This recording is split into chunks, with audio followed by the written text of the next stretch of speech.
hearing, which is 52 Elm Street, landscaping within buffer zone. I thought I saw Ben on earlier, but then he disappeared. So maybe he's gonna log back in shortly. No, hi, this is actually Jody Yeske. Ben isn't able to join. He's at a work trip, so I'm hopping in tonight. Oh, great, thank you. Sure. So, Jody, you want to fill us in on what the project is? Well, I think I can share what's been going on. So we had reached out to Ben and Jody because this is 52 Elm Street. There was mowing right up next to a pond, and we asked them to install some plants. And I'll just share some pictures of the situation. So, and actually maybe before we look at that, let's look at the overhead. Remind you guys of what's going on. So Jody, I believe you guys put the plants in already.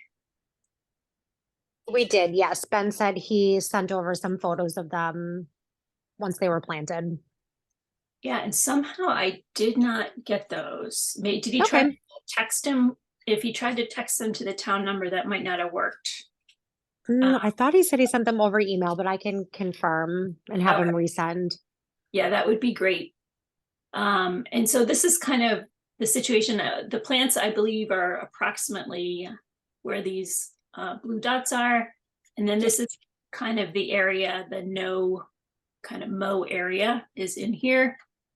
We didn't really, this area right now isn't really being mowed anyway, so it's kind of staying open.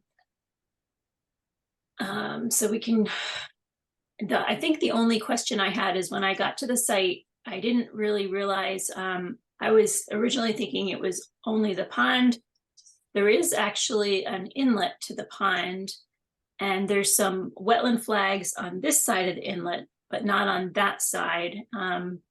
Potentially someone flagged this property because I think Ben was telling me there's potential for development on the lot next door.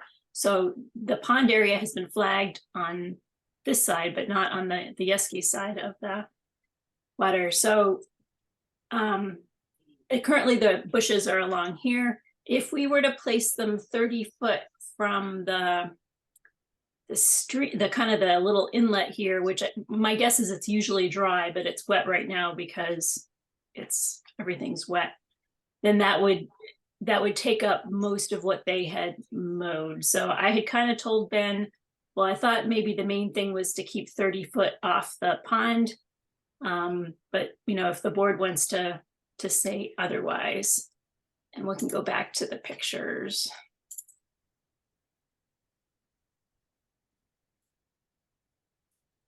So this is about where they were supposed to go. Looking over here, this is kind of the wet area beyond the lawn. That's just looking at the pond from where they're about to be planted. And this just shows a picture of the small, I think probably intermittent stream that goes into the pond. Basically a little bit of a drainage off the road. There's some wetland flags on the other side between the road, and you can see one right about there. So the way things had stood with them is we were going to, they installed the plants, and then we were going to just leave it be until the spring, and then in the spring going to check out the pool to see if it's a vernal pool. So that was, and I walked by the house because I live nearby and you go on walks. And so I saw that the plants were installed from a distance. So they have installed the plants. I have one question with the inlet stream. Is that an area that should also have 30 feet away from it? Well, this is something for you guys to talk about. This house, is an old house, so it would not be subject to the bylaw. but you could ask, you definitely could ask them to put, I would say to not mow the section next to the inlet as well. I'll bring that back up. Probably, they have a tree right about there. So, you know, it would end up taking a fair bit of this open area away. Well, and that to you had mentioned this earlier, but that is typically dry. I think it's just because we've had so much rain that it's wet over there because of that. Mhm. Does anyone else have comments about this from the question? Oops, sorry about that.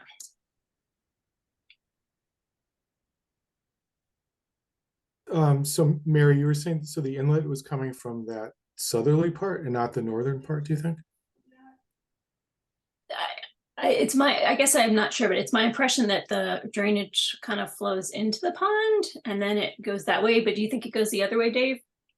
Oh, I'm not quite sure because it's all pretty, that's It's all pretty flat. there. Well, Yeah. if you look at the aerial photo or the topography here, it's really interesting. It looks like, I mean, this pond is a man-made pond. It looks like he dug out this channel to kind of drain towards the lakes, you know, as an overflow.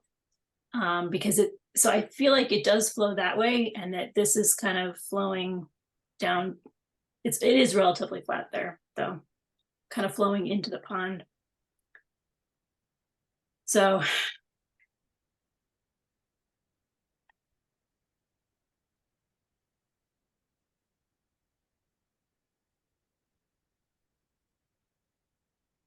Does anyone else on the question have thoughts about this project? Or this property?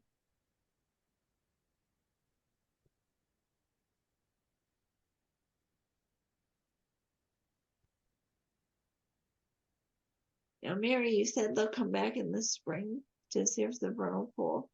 yeah, they've agreed to allow me to let me evaluate it, to see if it's a vernal pool, and then and they're fine with getting it certified because, or at least talking to Ben about it, he's like, oh, would that mean that the lot next door would have a smaller building radius? And I'm like, yep, it probably would. So So does anyone have other questions? Jody, do you have any questions for us at this point? I don't know.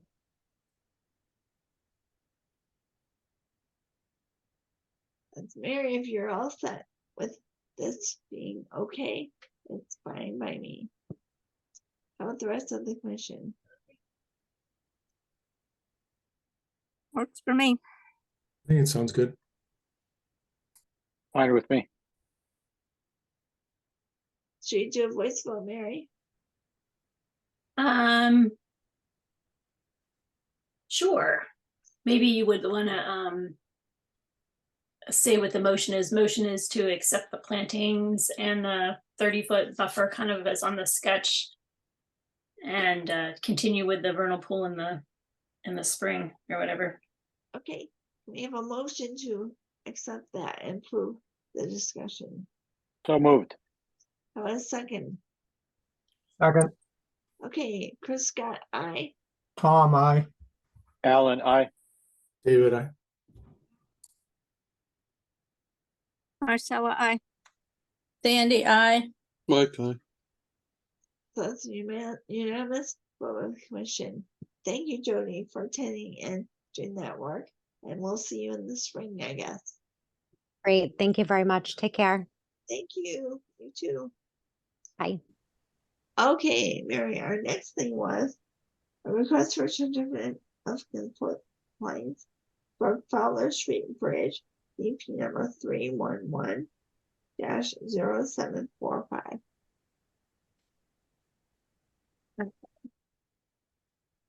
So this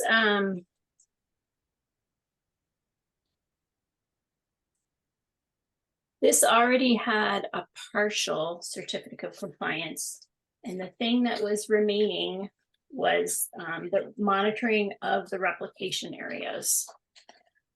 And let me just, this is a relatively complicated project. I don't know if anyone got a chance to look at what Beta submitted. They have a lovely report detailing all all the growth that's happened in the replication areas. So I'm gonna share my screen here. And so this is the plan. Maybe I'll try to zoom in so you can kind of see the pertinent area.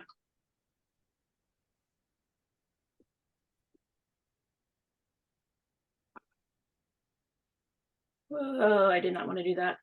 Very sorry.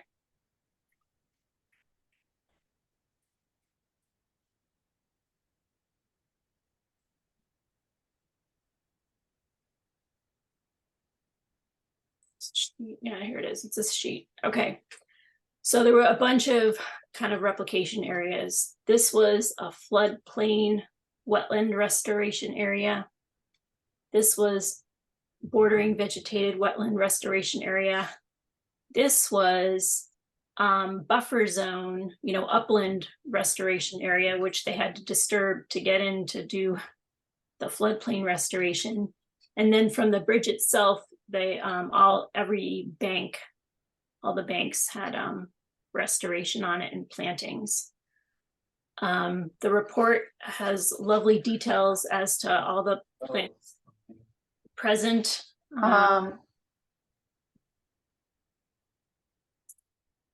And I think things are relatively successful. Most of the plantings that they planted have survived. And there's a lot of native plants that have come in as volunteer species.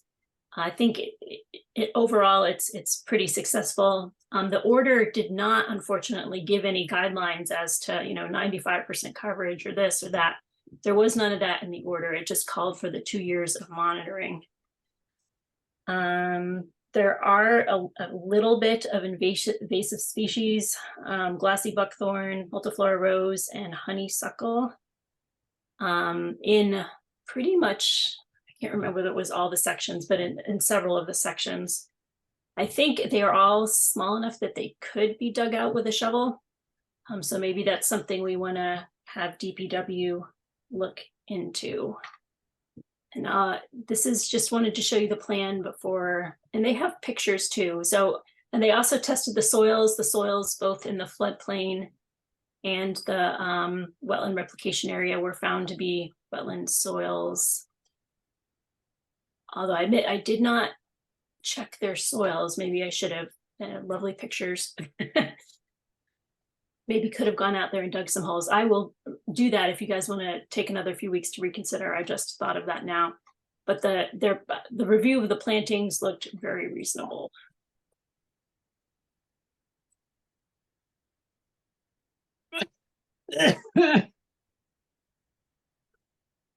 So the bridge, these were plantings that were just along the roadside that are doing very well. This is a picture of the bridge and the banks. And if you guys remember, they were going to put riprap on the sides here. And then there was going to be, small shoots or whips, I believe, of different shrubs put in between the riprap sections. David suggested that. And it seems like that worked out really well. Like I can hardly see the riprap. It's all covered with plantings, and the whips seem to have done well.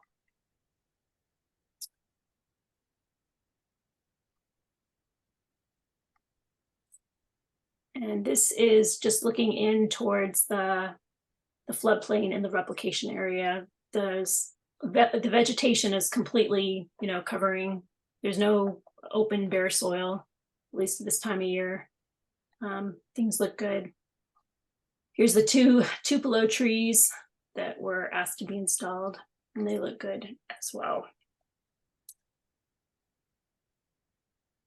They had a lot of permitting for this project. So there was also Chapter 91 permit and Natural Heritage and Army Corps of Engineers 404 water quality. And there was an environmental notification with the state as well. So the Chapter 91 waterways, I did ask them about that because they are required to get a certificate of compliance for that as well, but they won't give theirs until we give ours. That was the status of that. Anyone have any questions? or questions for Beta, they were willing to answer questions too as well.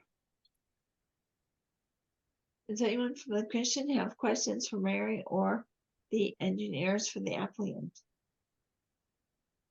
This is Mike. I have a question about the invasives. If they can't easily be dug out, Mary, do you know, does the DPW have a licensed applicator, pesticide applicator, who could do cut stump treatments? I don't know, actually. That's a good question.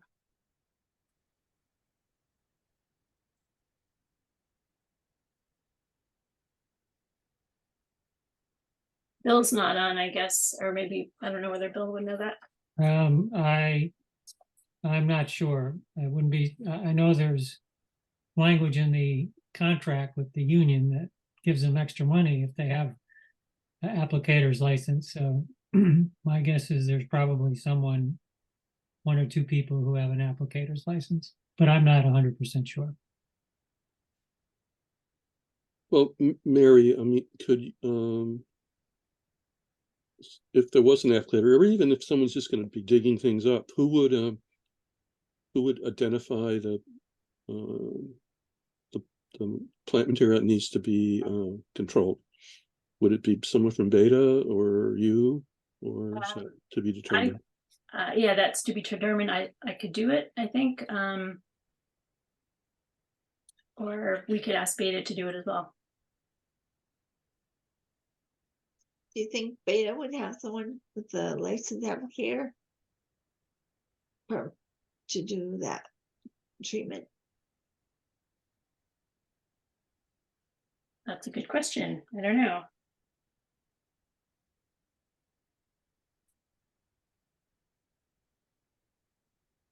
I just as soon see Beta do it than have you use your time doing that unless you feel otherwise. Oh, no, that's fine. Could you ask them that question, please? And then we can continue this until we find out if they can do that treatment, please. Sure, I certainly will. Does anyone have any other questions from the commission? I guess I'd ask Beta if they could do it and give that the commission right now, give them authority to do the treatment or the removal before we get any later in the season. You know, we're talking, our next meeting might be in December, right? That's right. Yeah. Now's the time to do So, it. I mean, I would make a motion to hold off on the COC until invasive plants noted in the replication areas are controlled in some manner. Do we have a second to Mike's motion? Second, Let's do a voice vote. Chris got aye. Tom, I. Alan, I. David, I. Marcella, I. Sandy, I. Mike, aye. That's a unanimous vote of the commission to hold off on this until we find out if Beta can deal with the invasives. Thank you, Mary.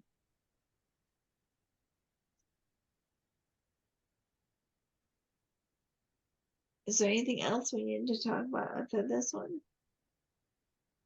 I don't think so. Okay, the next thing on our agenda is the request for certificate of compliance, 61 4th Street, DEP number 311-723, tree removal and grading.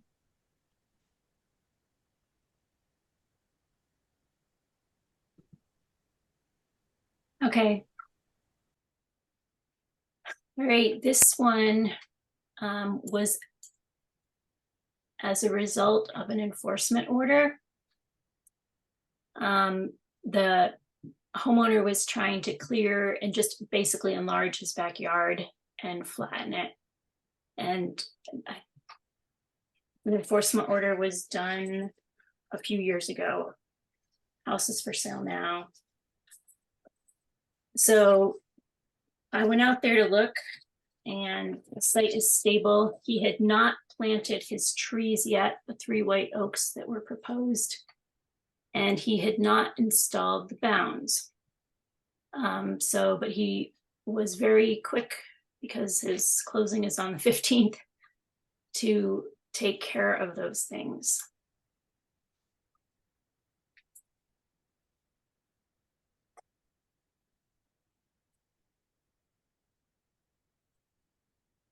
These are the 3 new oak trees that he planted at the edge of his yard.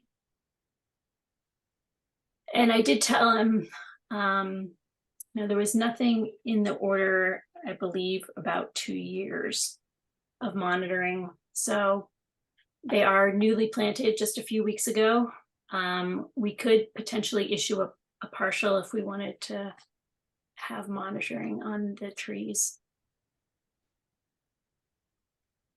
And so he went ahead and installed, once he realized there were no bounds, he just went and did it. He didn't really talk to me beforehand. So he's a fence contractor. So he used PVC fence post for these bounds. And he did get the wetland plaque signs on them after I was there, bought the plaques.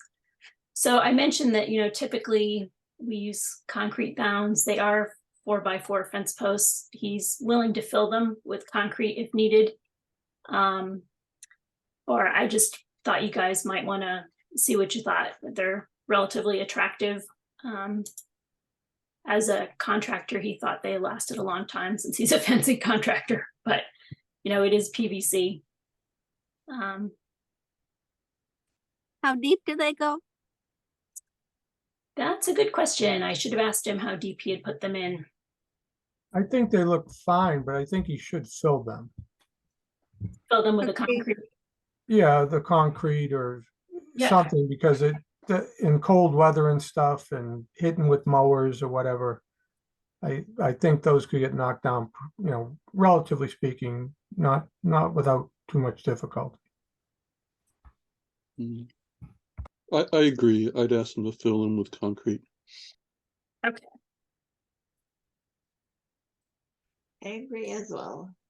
And as far as monitoring the trees, if we do a partial and we want to see how they do in a couple of years, if one or all of them, or if any of them do die, who will be responsible for replacing them?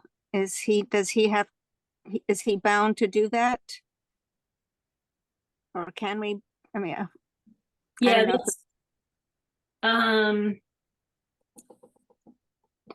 that's a difficult question. It was his work, and his order of conditions. The order of conditions, if there's a partial, it would travel with the land.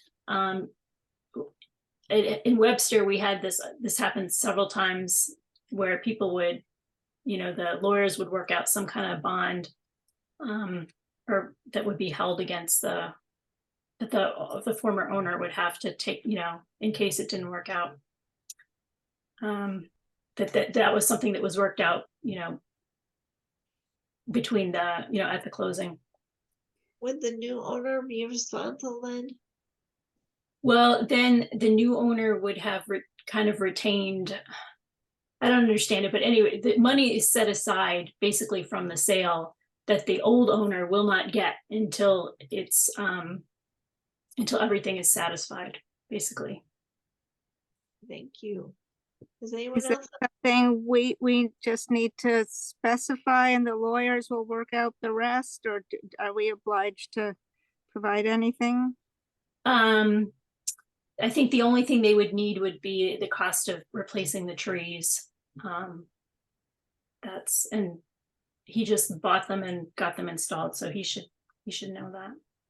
So Mary, I don't know that we would be part of that. That's a sale between a couple Right. people. My understanding would be that this would go to the person who owns the property. And if the person owning the property doesn't like it, it would be up to them to try to make an agreement with the party that's selling it.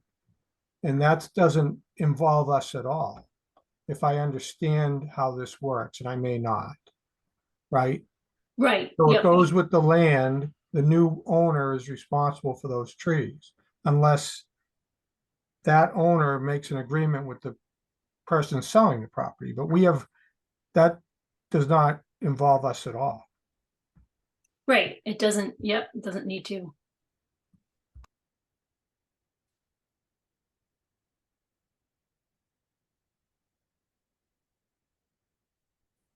So if the thought is to put in the order the certificate of compliance a partial to make that a stipulation. Let me just read what the order says about the trees. But yeah, they were just installed, so.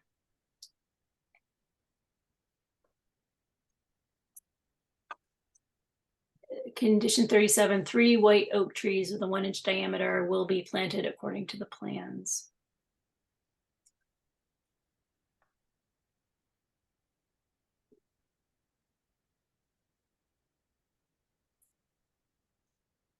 So if there was no requirement for the trees to survive, Right, certificate compliance, and not create Be a whole lot of, assumed. and not create a whole lot of bureaucracy for the current or the future owner. That's just my opinion. We just require the current owner to fill the bounds with concrete, as Tom mentioned. yeah,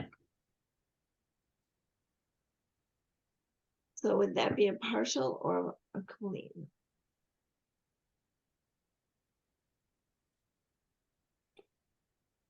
It could be a full certificate of compliance, just Mary would just have to verify before handing it over that the bounds have been filled with concrete.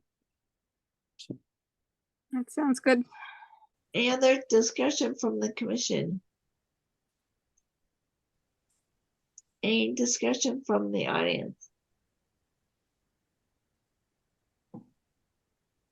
So at this point, we have a motion for someone to say that the certificate of compliance could be issued upon Mary seeing the owner has filled the bounds with concrete.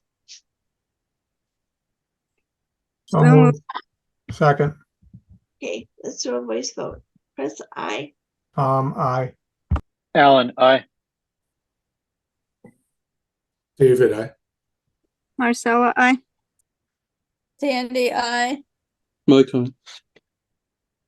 Excellent. A unanimous vote of the commission. Thank you, Mary. you're welcome. Now, I know we have a little bit of time for our next hearing. I have a question. Who is Upton on our list of participants?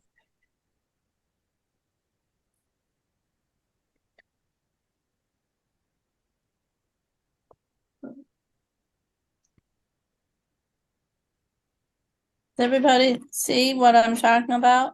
Yeah. Yes, Yeah, I think that person just joined too. No, it was on before. I wanted to well. ask, but I didn't want to interrupt. Because we just went up to 18 participants. and for our minutes, we need to know that person's identity. We're in the media, so you watch your own industry more closely. When I see Warner Brothers Discovery dropping 20%.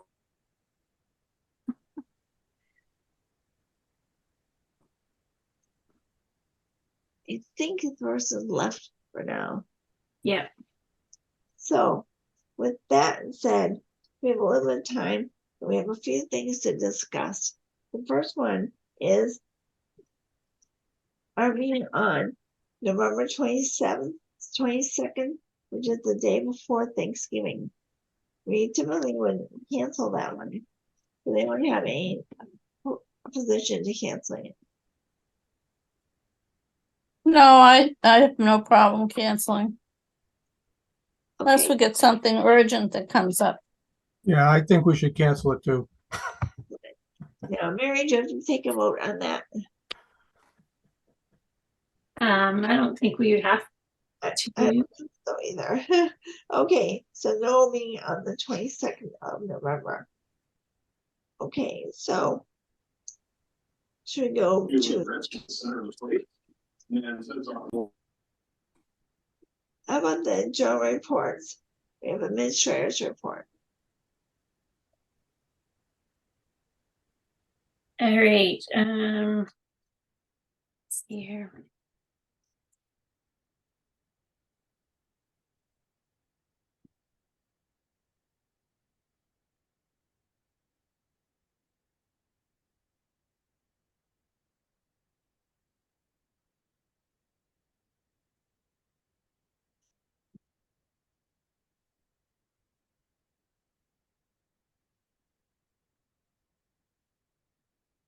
I was out at Five Forks Farm. Things are looking relatively good there. They do have a little bit of erosion gullies going into the pond, mostly stable. This is the outlet of the pond, intermittent stream. Some vegetation is starting to come in there. This was the most disturbed area. Interestingly enough, there's water kind of trickling out of the hillside here. So it seems to be that, there's some water that's kind of still in that old intermittent stream path. As well as, but certainly the pond got full with water from the stream. And then there seems to be some seeping out from the pond as well. Things look pretty good. Mary, could you go back to that? So you think there's some seepage from the new pond as well as maybe some other upwelling? I That- feel like, If that's the case, that worries me. It's, yeah, you don't want this thing to fail and dump a huge amount of sediment ultimately into Warren Brook. Did we ever receive as-built plans for this pond? no, we haven't received anything yet. What did the design call for? I mean, we had talked about this several times when we were going through the permitting process, but did they end up lining this thing with clay or not? Do we know that? We don't know that for sure. Yeah. It'd be worth asking. I don't know. I think we need to keep a close eye on this because we don't want this thing to fail. Neither do they, I'm sure. Yeah, no, I'm sure they don't want it So, to fail. Yeah.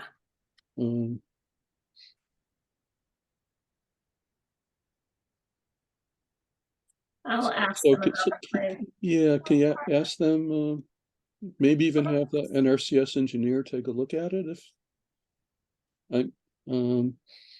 see if he has any concerns. Okay.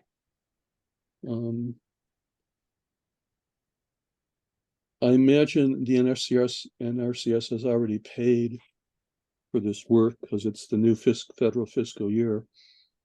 But you might want to let them know that you noticed this potential seepage issue, and they might want to take a look at how their investment is working out. Yeah, it just seemed to be a little bit coming from the side there. Yeah. And it'd be good to ask them what their, once it's built, what are their inspection processes? Mhm. How do they monitor it? Yeah. And maybe if it was lined or not. I mean, we can't do anything about it now, but I'm curious if it was lined. It was so wet the whole summer. Yeah. I have a hard time. Yeah. It filled up right away. Yeah. It may not have been lined. Yeah. Yeah.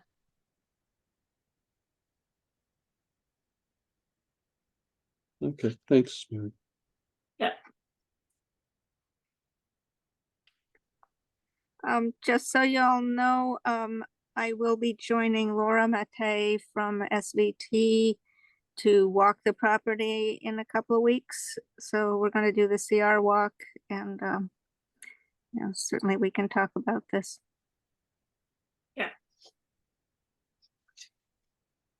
Yeah, and I wasn't sure, I mean, this is the worst of the gullying along the sides, I guess, since it's not really a resource area. I imagine it'll solidify up eventually. With stuff growing in there. Did they intend to plant the banks at all? Landscape them? Oh, yeah, I didn't look if there's anything beyond grass. I'm not sure. I should check the plans to see what they had. It might be a good idea for the maize stay more stable with Yeah. grasses. Also, plantings might have a chance of hiding the bathtub ring that we're going to see first dry year. Yeah. Yeah.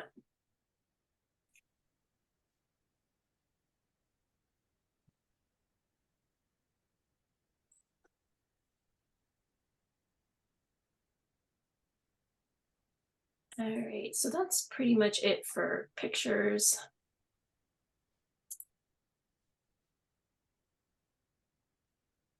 Just an update. So Sylvan Springs, they were supposed to flag the wetlands out there because they hadn't been flagged, and it appeared that there was, or the flags were mostly gone, and it appeared that there had been dirt washed into the wetlands. And I hadn't heard from them for a month, so I reached out to them again, and sounds like they're trying to get on it within the next week or so of getting the flags rehung, and then we can evaluate to see how much dirt got into the wetland there. 13 Dairy Drive, somebody called in to the police department actually, and just noticed that pallets and construction materials there's a easement of land between 13 and 15 that someone, was using that and putting stuff there. I didn't see any work going on, although, there could have been stuff from what I couldn't see from the road. And it's near the railroad, so it could have been some railroad project. Is that's not under Concom's jurisdiction? Or, I know that little easement. It's a short, little walk into the woods, but I believe it's the responsibility of the homeowners if there's a problem there. Right. Yeah, it's not conservation land. I mean, the lake is beyond there, but it's not within 200 foot of the lake, I don't think either. So, yeah. And then Mark is on, so we can talk about Upton Ridge if we have time. So they had applied for their certificate of occupancy for their last 3 units. And the department thought, oh, maybe we should just quickly review to see if everything's in order before we issue these last 3 occupancy permits. And Mark has been very responsive, and the conservation restriction, it sounds like they submitted it last year and it's to the state and it's still waiting for review. So that part, there's not much they can do about that. The bounds, one of the conditions called for all the bounds to be installed before occupancy, and it sounds like the bounds are installed. I'm going on a site visit tomorrow to just look at all them. They hadn't put the markers on yet, but that will be happening, it sounds like. So just from a conservation end, it seems like we can recommend to release those last 3 occupancies, as long as the walkthrough tomorrow looks good, which seems like it will.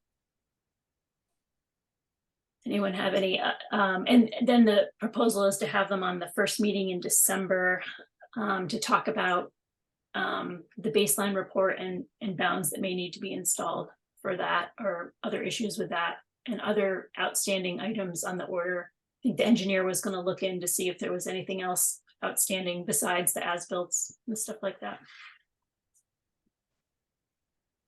I make a motion to sign off on the remaining occupancy permits. We have a second. Second. Upton Ridge. Second. A voice vote. Chris, I. Tom, I. Alan, I. David, I.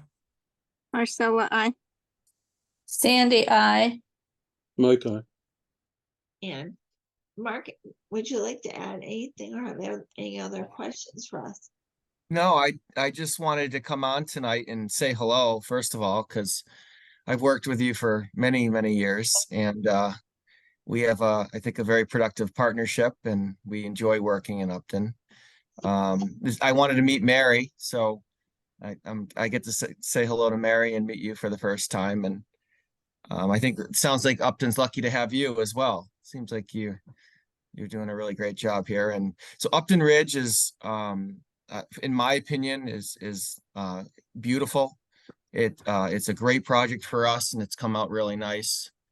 I think I think when you go and see it tomorrow, Mary, it's in really great shape, and we're really proud of it. I think the homeowners there are really happy there. So I mean, we have an order of conditions. We're just finishing up. There's punch list stuff to do. We have as-built to submit. We have a certificate of compliance to apply for when everything's done, and we will definitely do that and work with the commission to complete the project and all of the requirements. So yeah, I don't have anything else to add. I thank you for that vote. We do have homeowners looking to move in December. And then so those occupancy permits are really important to us. And then more important, they're important to our future homeowners as well. So they're making plans to move, and that's a big decision for them. So appreciate that.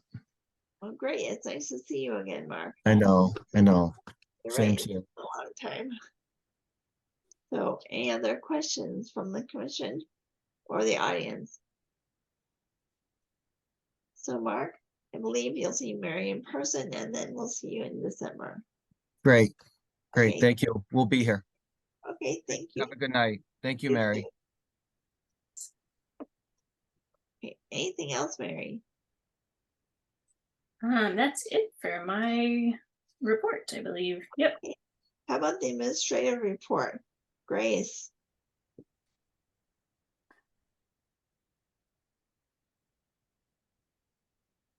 First, we have 2 sets of minutes to approve. The first set is from April 13th, 2022. I'm not certain whether these were previously approved. However, it was discovered that they are not on the website. Is it 2022 or 2023? 2022. Oh, I might have read it wrong on the agenda. It's me.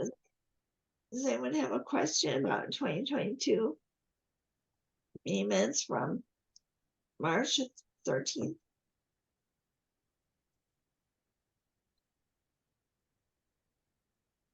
I move that we go ahead and accept the minutes from whatever that date is. Do you have a second? Second.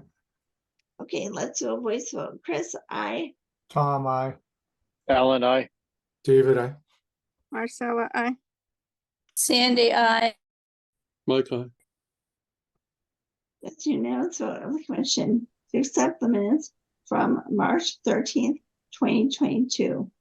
And then we had October 25th, 2023. Do you have any discussion here from the commission?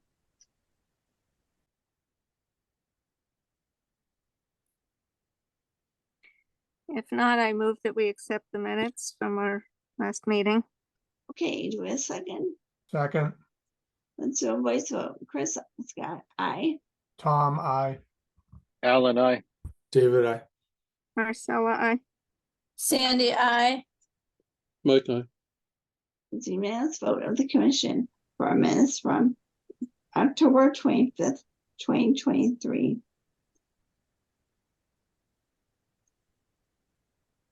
So Grace, our next item. Let me just share my screen.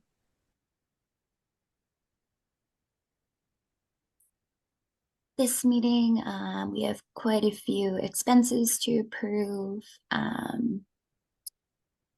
The Koopman's expense, I believe that's for land stewardship, right, Mike? That was, is that mine or Marcella's? Maybe? What equipment? Let's go. Focus.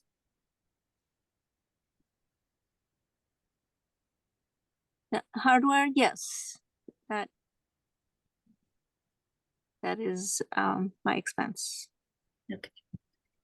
And then Was the it Amazon invoice was for the signature stamp that we ordered for Chris. And then we had a Gatehouse Media invoice come in for October legal advertisements.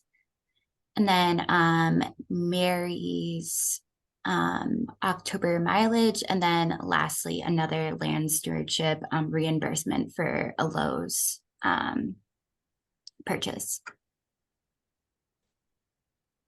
We know it was purchased at Lowe's. I think it may have been fertilizer.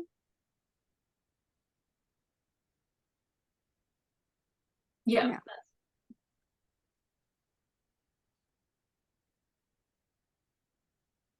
And this is our balance sheet.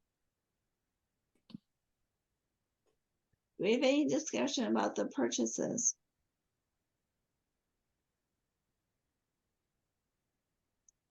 Hearing none, let's do a motion to pay our bills. So So moved. moved. Second. Let's do a voice vote. Chris Scott, aye. I. Alan, I. David, I. Marcella, aye. Sandy, I. Mike, aye. Excellent. Unanimous vote of the commission to pay our expenses. Excellent. And we have Open Space Committee update. Nothing for me. Okay. Land Stewardship Committee update. Well, we've just been doing trail work. I guess we'll be discussing the Dogwood Drive, the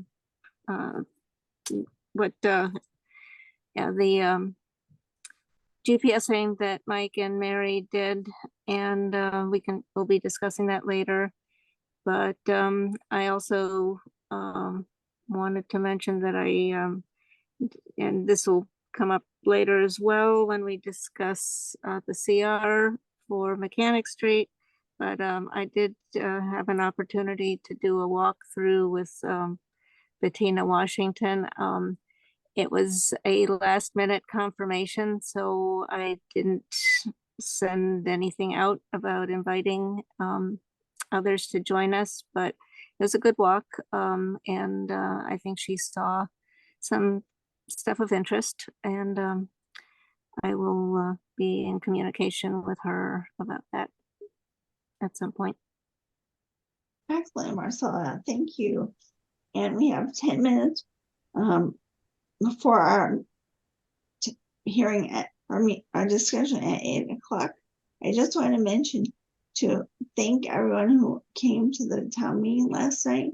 There's a lot of information that was shared. And I know from the different information that we obtained from hearing what people had mentioned, I think we're adding more things to our website to make it clearer for people with the wetlands protection information and paperwork and different information that they should know. So does anyone from the commission want to add what we were thinking of adding to our website? Or Mary, you would know what we've been talking about. Right, yeah, Mike suggested that we just add the wetland delineation manual just to give people an idea of what the review process is and what is looked at in order to determine what a wetland is. It involves looking at soils and plant communities, and there has to be wetland soils and plant communities. And just because an area is inundated with water for a period of time does not necessarily mean it has the wetland soils and the wetland plants, although it could be. So I think that was the main piece of information that I was aware of that we were going to get on the website. I'm sure there's other improvements we could do too. And I think what we should also put on the website is with the Wetland Protection Act information, how someone could appeal a project. So some discussion last night about that. So if someone wanted to appeal, how they would go about that. And the other thing we talked or heard last night was that people were unclear about mailing the notice of intent filing to people, the abutters. And I believe, Mary, you can correct me if I'm wrong, that if people are doing the certified mailing, that would be to the direct abutters.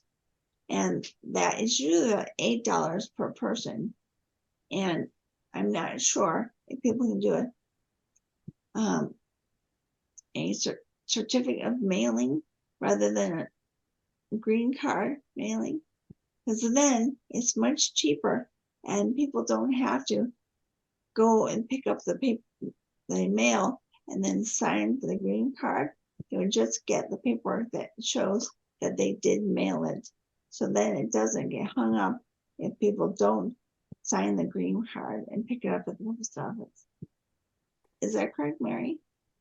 Yeah, so they can either do the green cards, and a lot of people still do that, or they can do the certificate of mailing, which was the approach that was done for the ORAD or the ANRAD for Zero Main Street, where 47 or what is now 47 Main Street. And that was the approach they did, was the certificate of mailing. The requirement under the law is to notify abutters within 300 feet of the property line. So, you know, some people could be outside that 300 feet, but and then that list is generated by the assessor's office, and they, you know, stamp it to say that this is the official legitimate list. And so anyone who gets an abutters list has to do it through the assessor's office, and they verify that it's the right list. And so when we get a filing, we look at the list and then we look at the proof of mailing, you know, the certificate.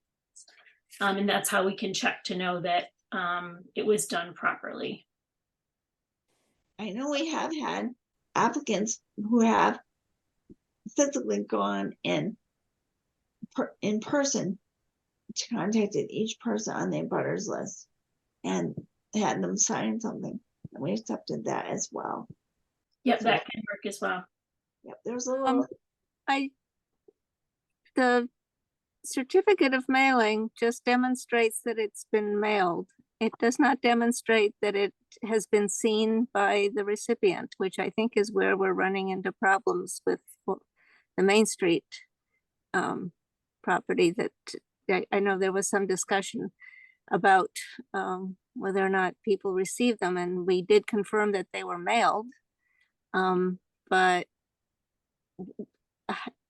like, well, they do have and I'm not super familiar with the post office, but the one that was supposedly missing that they found later, they not only did they include the slip, but they also contacted the post office and got the tracking. Each of those slips has a tracking thing in it, and it had the times that it reached, you know, the home. So they do track it to that extent, but they don't require a signature and a green card. So a person could either claim that they hadn't seen it, or just, you know, thought it might be part of the junk mail and tossed it, which, you know, I think it's a bit of a flaw in the system. But, you know, I hate for people to have to pay huge amounts of money to notify the abutters too. That's, yeah, not fair to the applicant.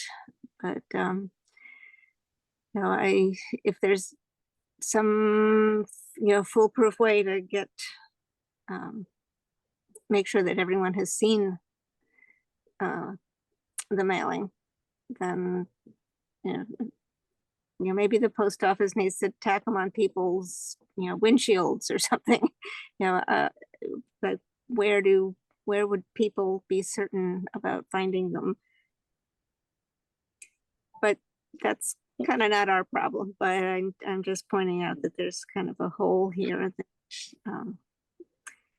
seems to be. I'm wondering if we could require them to somehow stamp the envelope that they send a notice in. I'm not exactly sure what it would say, but important public notice information or something like that. As part of the as part of our procedure, we could just let them know that, somehow identify it as something important rather than something that might be mistaken for just junk mail. Mm-hmm. I don't know. Something to think about, Mary. If I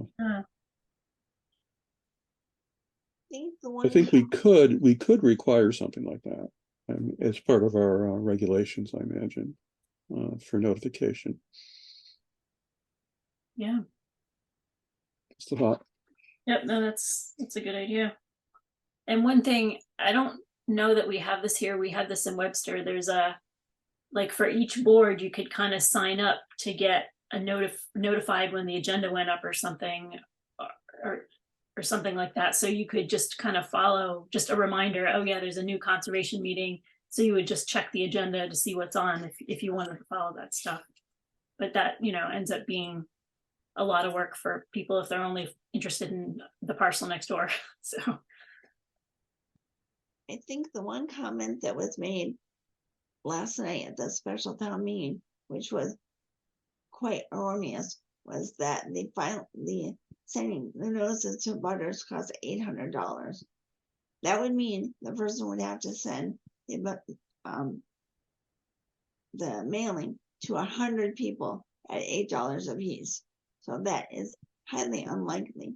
They would have 100 neighbors within 300 feet. So I just want to clear that up, because that was not very good to hear. I think I did ask Phil about that, and he said he had to do two. It could have been a combination of both of his filings, and if he had the engineer do it, the engineer, I don't know what they charge him for that kind of thing. So who knows? Yeah, I was worrying about if he got charged for whoever did that work too. Yeah, he had nowhere near 100 abutters for that project. Maybe 10. Maybe. So just clearing that up for the public to think that Right. charge someone doing the filing would cost them $800. That's not normal. Okay, so we have 1 more minute for discussion on things from the commission. I did forget to mention that the Land Stewardship Committee was awarded the $5,000 to work on the Warren Brook Trail Bridge from the CPA funds. So that's a little happy note. Excellent, Marcella. And with that happy note, it's 8 o'clock, Minden Street, CR.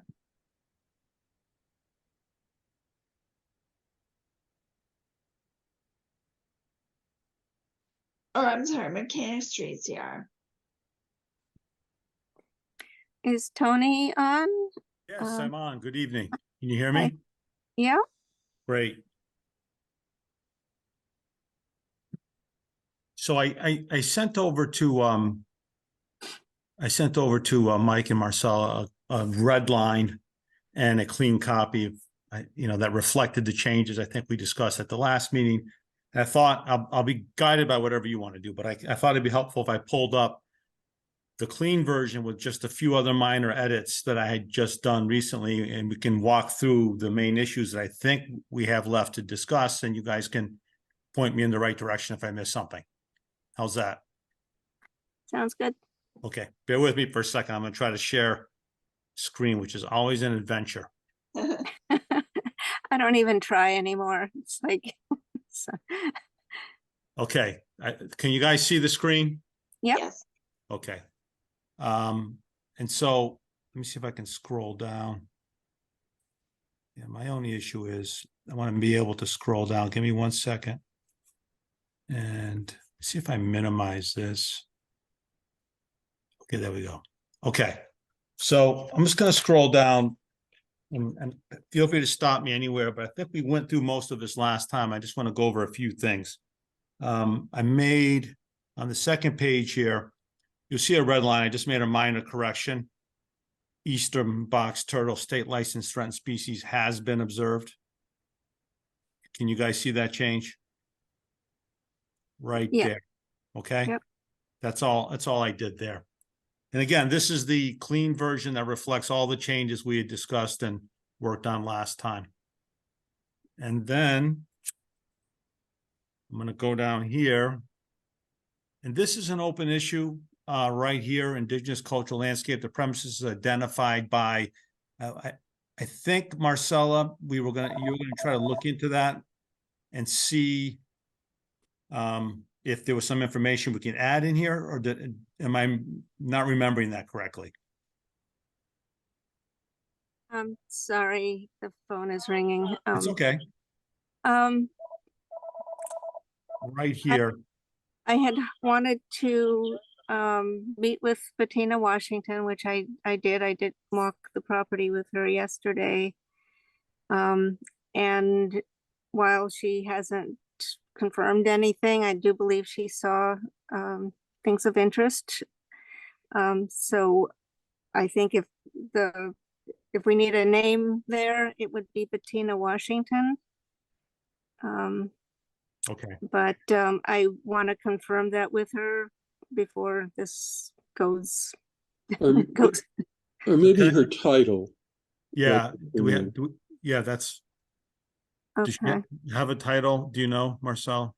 I can never remember.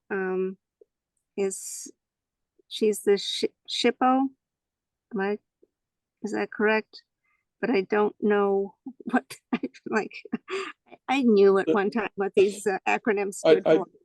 I believe she's a tribal SHPO, or tribal historic preservation officer, I think is the actual. And her name is Bettina, P-E-T-T. With a B. I'm sorry, B-E-T-T-I-N-A. Correct. And the last name? Washington. Is identified by tribal, should I say Nipmuc Tribal Preservation? It's probably Narragansett, but we need to confirm that. Does that sound right? Marcella? It sounds right, but I want to confirm everything. I might be able to do some Googling during the meeting. And okay. And I haven't spelled anything right here, but I'll correct it. And I put a note there. Narragansett Tribal Preservation Officer Bettina Washington. Okay. And Marcel, you want to just confirm that with her? Yeah. And then let me know. Yeah, Tony, there's one word missing. I think maybe it would be Narragansett Historic Preservation Officer. Get rid of tribal. No, keep tribal. Keep tribal, but add historic after that.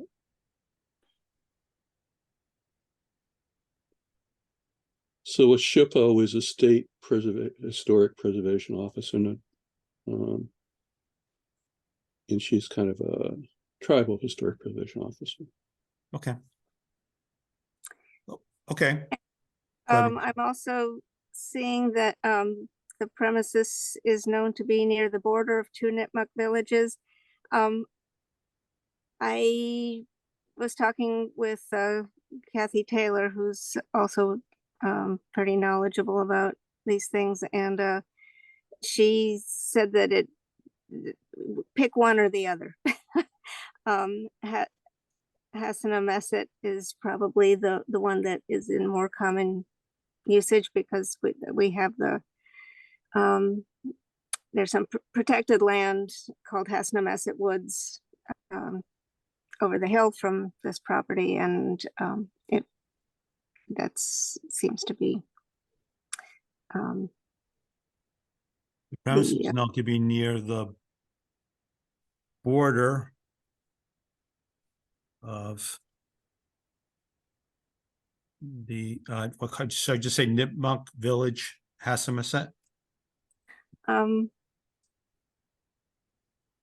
yeah. I apologize for not pronouncing it correctly. The premises is known to be near the border of Nipmuc Village, Hassamasset. How's that?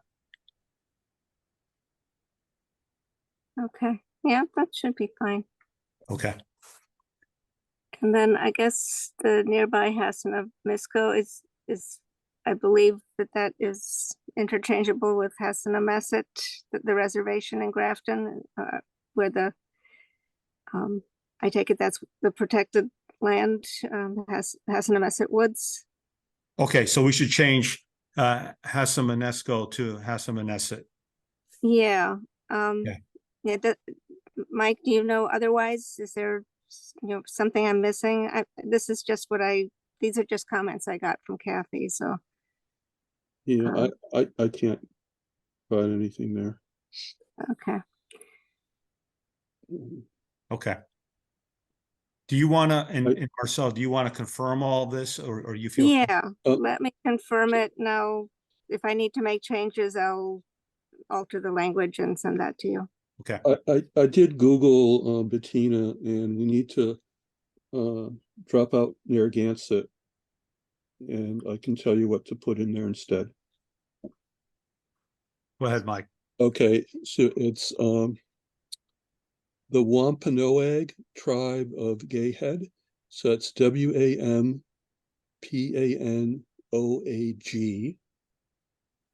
tribe of Gayhead. And then parentheses, Aquinnah, AQUINNAH. And that's it. And Wampanoag, the first N should be an M. Oh, sorry. Yeah, Oh, yes. that's okay. Yeah, it's Typing too fast. easy to Gotcha. Here, Jeff. And I hope, yeah, I'll send her an email tomorrow. Bettina is very busy and doesn't respond very much. So I may do it through Kathy, but I will confirm this language and then see if Kathy can get a hold of her. She seems to have an inside track to communicating with Bettina. Yeah, that's great. If you don't, you're going to make sure that this entire paragraph makes sense. Yes. Yeah. Okay. Yeah. Terrific. Great. Thank you. Okay. So let's move on. Anything else there before I move on? I don't think so. Okay. Thank you. Down here, I think we just need to delete this language here. I think it was just a parenthetical that was added there. Okay. That was from the original. I'll get rid of that.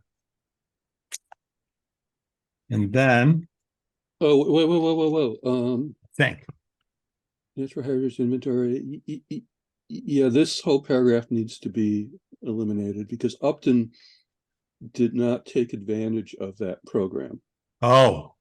We don't have, like many towns in the Blackstone region have natural heritage inventories. For some reason, Upton missed the boat on that. So this whole okay, I was under the impression that it was okay. All right, that's the whole paragraph needs, I think, just to be deleted. Okay, thank you. Is there anything else? And let me just ask. It says in here, is there any other, there's a note here, insert agricultural, archaeological, civic. Is there anything else we can add here? Is Upton part of any other landscape that's been recognized by DCR that we know of, Mike, Marcella, anyone else? Not by DCR. Okay. I mean, there's the ACEC, but I think that's somewhere in here.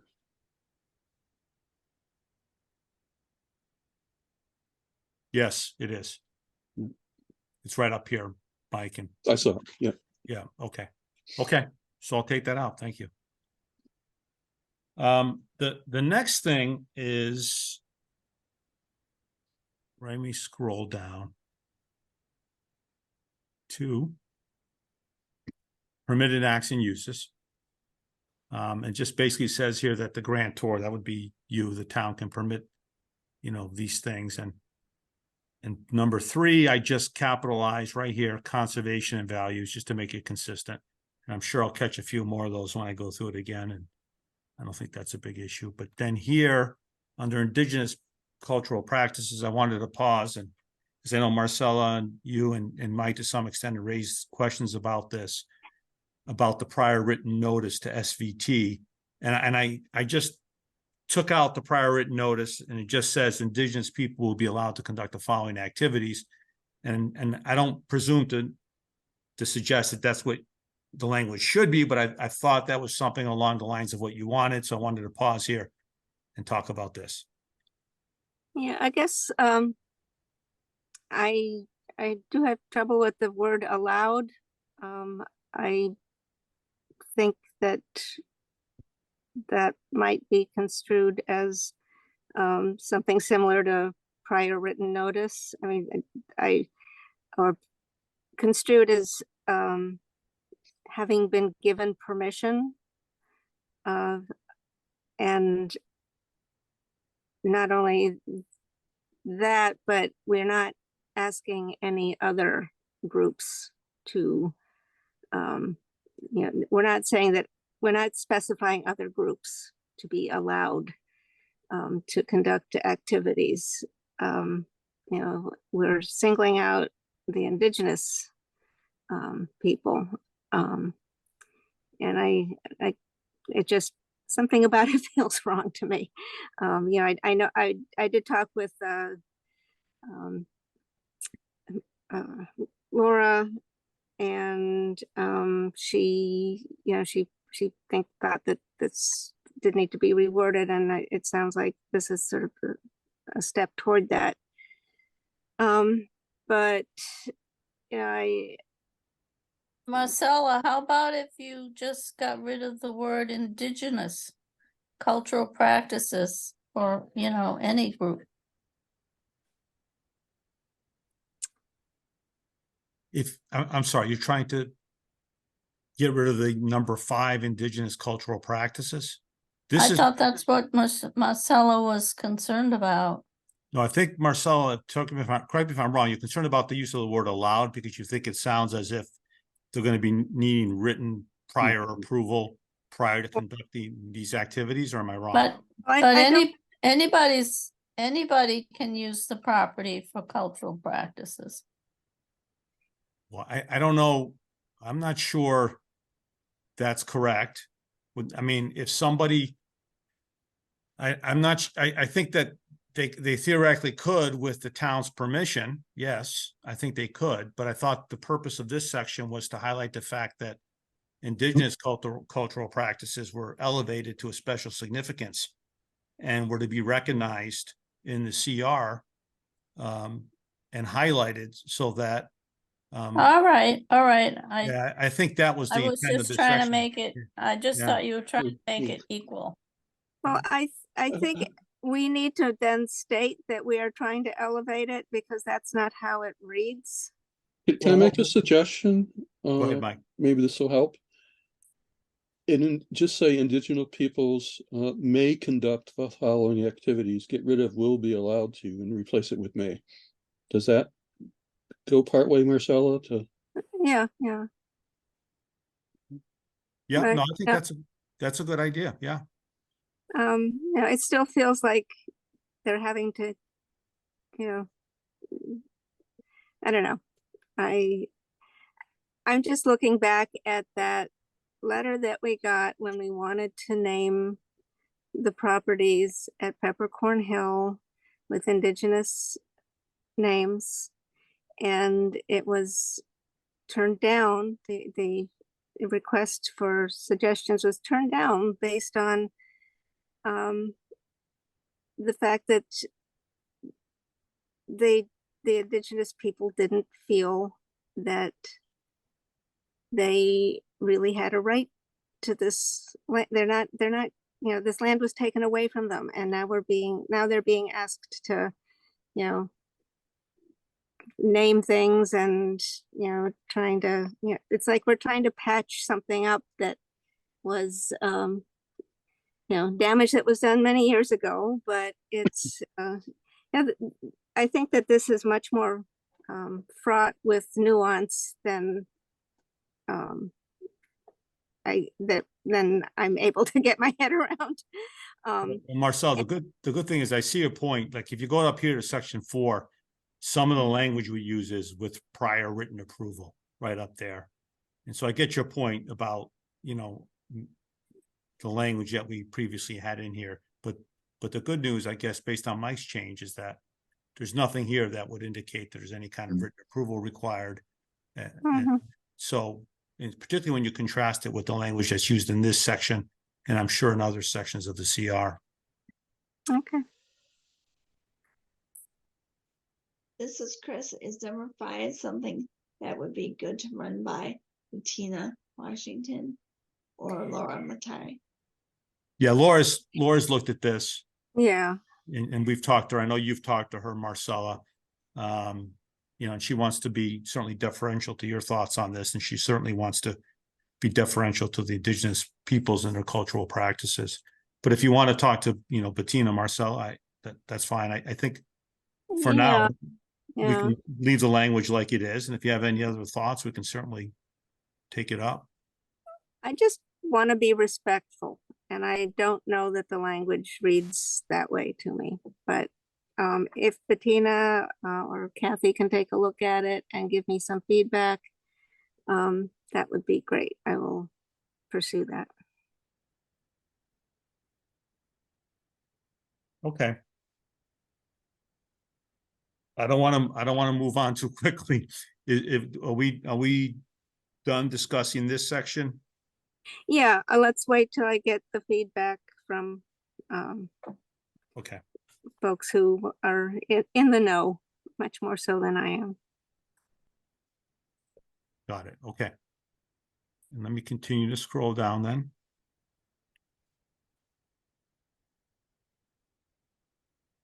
Okay, let me just pause here for a minute on motorized vehicles, sections 11 and 12. Just to highlight a couple things. And I'd sent Mike and Marcella a state statute that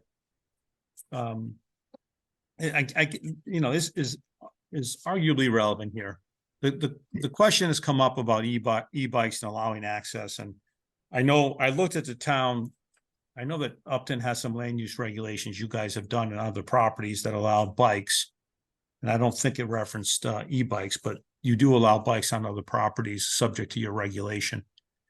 And, the way this stands right now is that if you read paragraph 12, it lays out certain things that, are permitted, and then says other non-motorized outdoor recreational and educational activities. So we don't specifically say biking is allowed here, but I think this is it's open interpretation, but I think biking is pretty clearly a non-motorized outdoor recreational activity. And we don't this doesn't either directly ban or allow e-bikes. And under the CR, you have authority. And let me just jump ahead real quick and I'll come back to this. Under the CR, just so you can see it,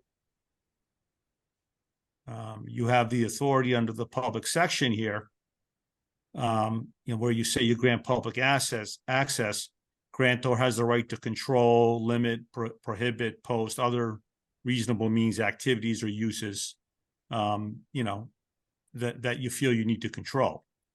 And so one way to deal with this is to leave the language, let me just get to it, up here, the way it is, and then, your commission, your body can subsequently decide what regulations or not you want to have imposed on town properties, including this one, with regard to e-bikes.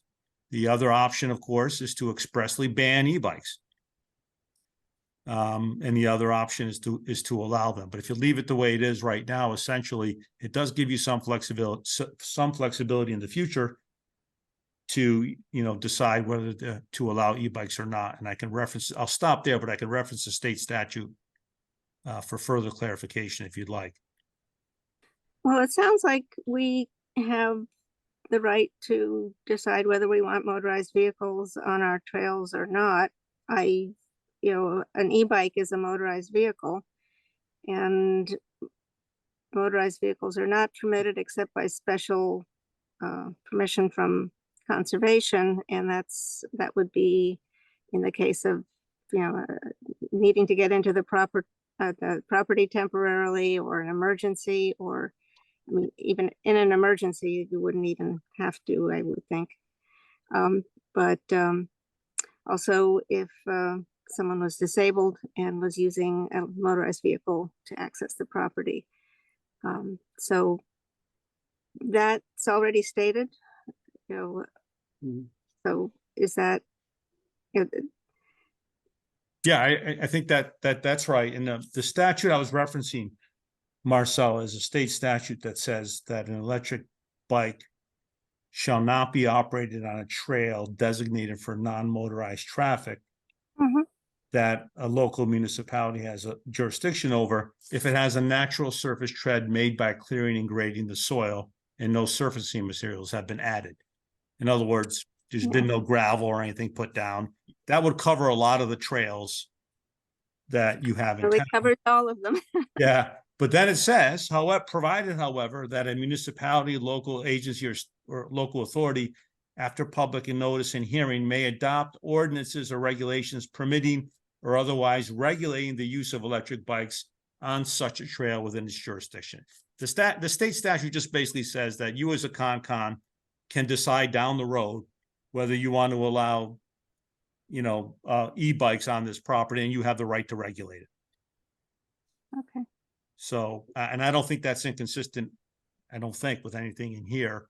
No, I think it's works. I like where this is going. My only suggestion might be just actually add biking, say hunting, hiking, biking. I mean, of our major users of our conservation areas, mountain bikers are one of our major users, and they're not expressly listed, but everyone else is. So although biking could be interpreted as motorized biking. I mean, hunting can't be interpreted as motorized hunting, and horseback riding isn't that. Well, are we okay with if you read the whole thing, then it says and other non-motorized? So I'm okay with the way it was.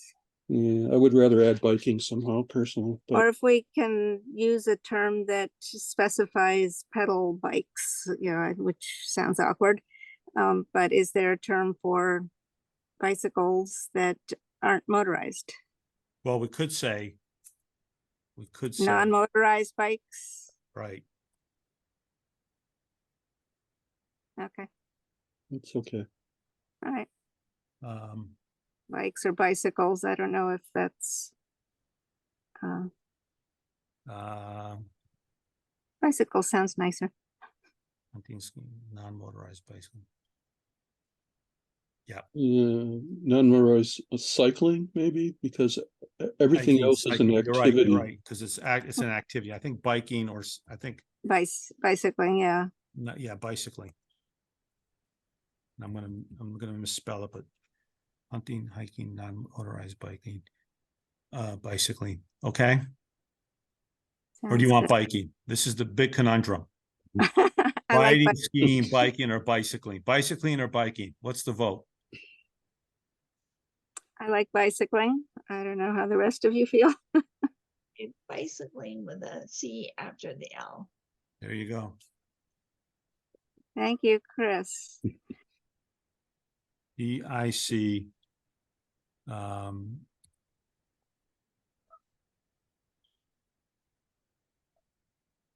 I spelled it wrong again. Let me get rid of the, no, I think that's right. It looks right. Yeah. Yep. I can't, and after I spell check, I have to print it out, and put it in front of me because after I stare at a screen for too long, everything just blends together. I hear you. It's hard to- Hunting, hiking, non-motorized bicycling. So right now, bicycling's permitted, non-motorized. The question of whether motorized e-bikes will be permitted is there's no express permission here. Non-motorized, motorized vehicles are essentially not allowed, but based on the state statute and the CR, you would have the authority down the road to permit it and regulate it. So long as it doesn't, destroy the conservation values of the CR, et cetera. But that's the purpose of you regulating everything and controlling it. And boy, I tell you, when you guys finally have to wade into that, there's a whole bunch of regulations out there about the various classes of bikes that are allowed or not allowed. And, some communities have restricted the trails that they can go on, and that may ultimately be what you do, but that's going to be a whole nother ball of wax. Okay. Yeah, so I'm not sure if I sent this to everyone or not, but I found a little clip in a magazine about a new product basically, and it is a motorized mountain bike that, according to the manufacturer, essentially looks like a conventional mountain bike. It's not one of these big fat tired e-bikes that you think about when you see them going down the road. It basically looks like a mountain bike. So they can disguise themselves. Well, I mean, that just gives you a sense of where the technology is going. Well, a couple decades from now, maybe almost every mountain bike will be motorized. It We looks just super don't know. dangerous, Mike. Pardon? Well, actually, danger. Actually, they one of the features of this thing, this new bike, is some like must be computerized technology that recognizes when you're like going down a hill and doesn't allow you to speed up. It sounds like a pretty high tech bike. If I didn't send everyone that blurb, I'll send it. But just the point is, the technology is evolving really quickly. I don't think we're just going to be regulating big fat tired road e-bikes, But I do think we can talk about a speed limit. Sure. But this isn't where we need to discuss that, but speed limits would at least put a damper on this sort of thing. Yeah, and with all those things, it's a question of enforcement as well. And it's really interesting because DCR has regulations and they're based on the class of bikes, because there's 3 types of classes of motorized like e-bikes, and it gets complicated. So, but like you said, that's a battle for another day, I guess, for now. I'm going to continue to scroll down. I think we talked about most of these things already. I think that was the last major issue that I wanted to raise. I didn't make any other changes, I don't believe, but I did want to go down here for just a couple things I wanted to discuss with you. I did make one other change. I put a capitalized grantor right there. I'm sure I'll find some other minor things as we go on, and I'll make sure I approval of Town of Upton right there. I think I have A and B here. I don't know if I'll see if I'll check. I didn't see the town vote authorizing use of CPA funds.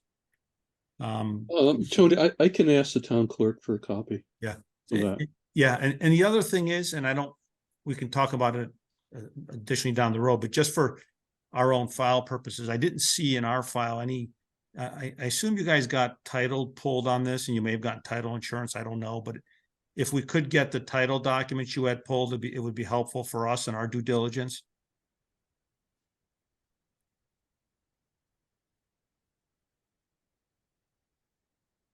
That is But- definitely not my department. Yeah, And I'm if it's wondering, not your what- department, I'll ask somebody else. I mean, I Is, raised is, it. is Bill Taylor on? Yeah, this is, Yeah, Do you remember if we did a title search? Or not? I believe we did. And if we did, I have the report.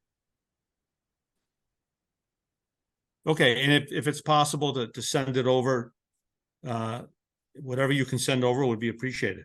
All right. Thank you. Mike and Marcel, you have my email address and contact. yeah. Yes. Okay, thank you. The only other, one other question I had was, I know there was a management agreement between Upton and SVT and a reference to a land management plan, and I don't know that that's been done yet, but I just wanted to ask to make sure I wasn't missing anything. No, it hasn't been done yet. Okay, okay. And that may address some of the other issues. Okay. I think that's it. I'll stop talking for a minute and ask if anyone has anything they think I've missed or that they want to talk about.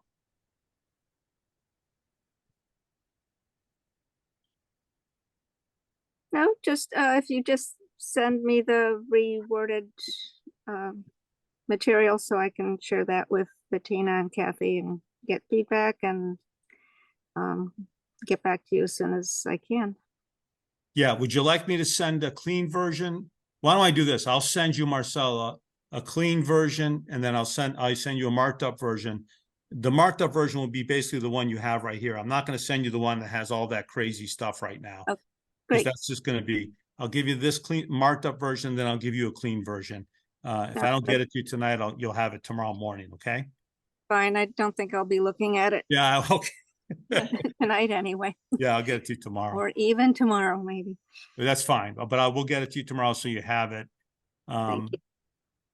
And then and you'll follow up with respect to what you find out from Bettina and get the feedback and on this and on the other issue regarding their right to perform cultural activities.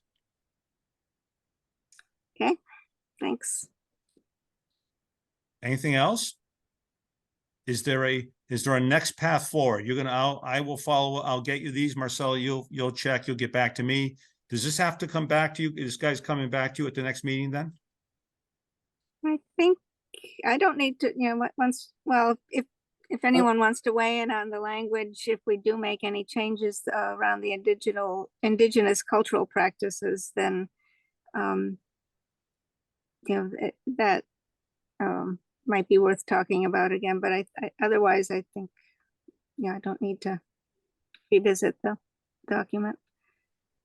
I have one question, Tony. Who's going to submit this to the state? Who's going to fill out the application form? Or Well, we are. I am. I mean, I'm Oh, going okay. to take the lead on that. We're gonna submit Okay. this to the state. This is thank you.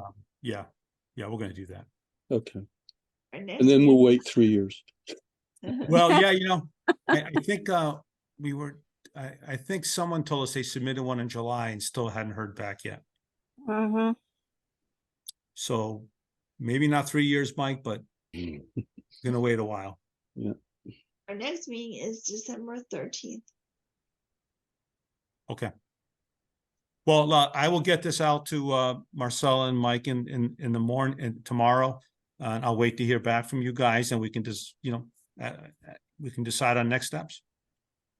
And I have one question. This is Chris. Does this need to go to Upton's Town Council at all?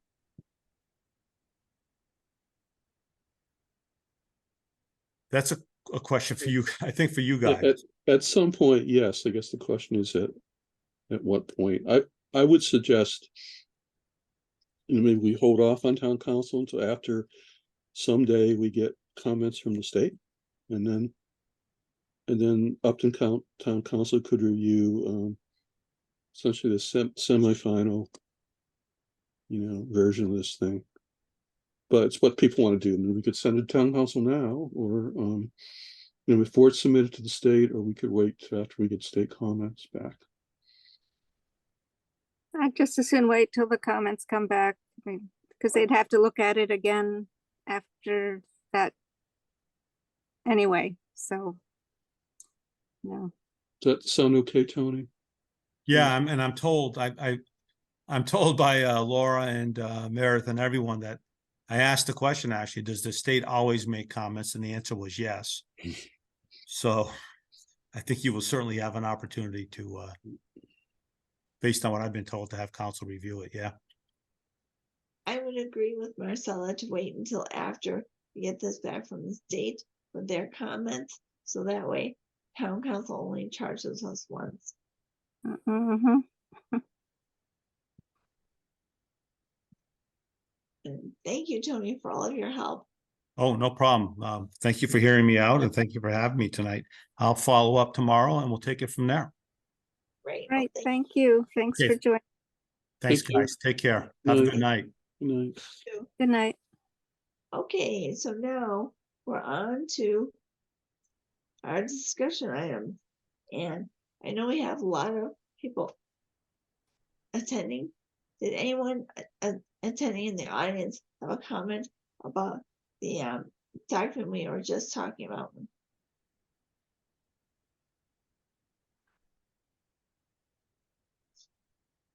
Hearing none, I believe next thing is Dogwood Drive open space surveying work.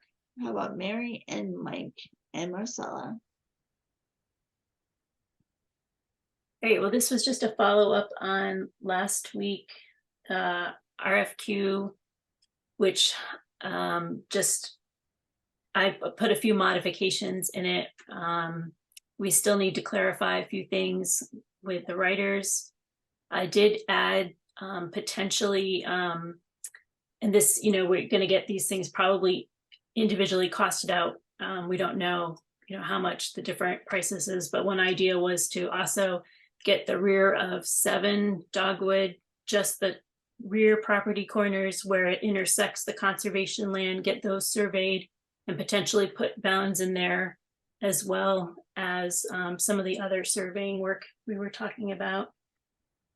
Don't know if you want me to bring up the RFQ. It doesn't have too many changes in it, and we still need to talk with the writers and get advice from a surveyor or the lawyer about at the end of 28 where there's that point. So those are that's kind of the update there. Now, Mary, I don't know if this is the time to mention Mike's diagram that he has, the map. I think that maybe can follow, but in terms of the RFP or Q, Mary, I just suggest that, call out those other possible tasks like as options or something, and make it clear that we want, cost proposals for each option. And then we'd have a menu we could select from. Yeah. Okay, That sounds thanks. good. That's it. Thanks.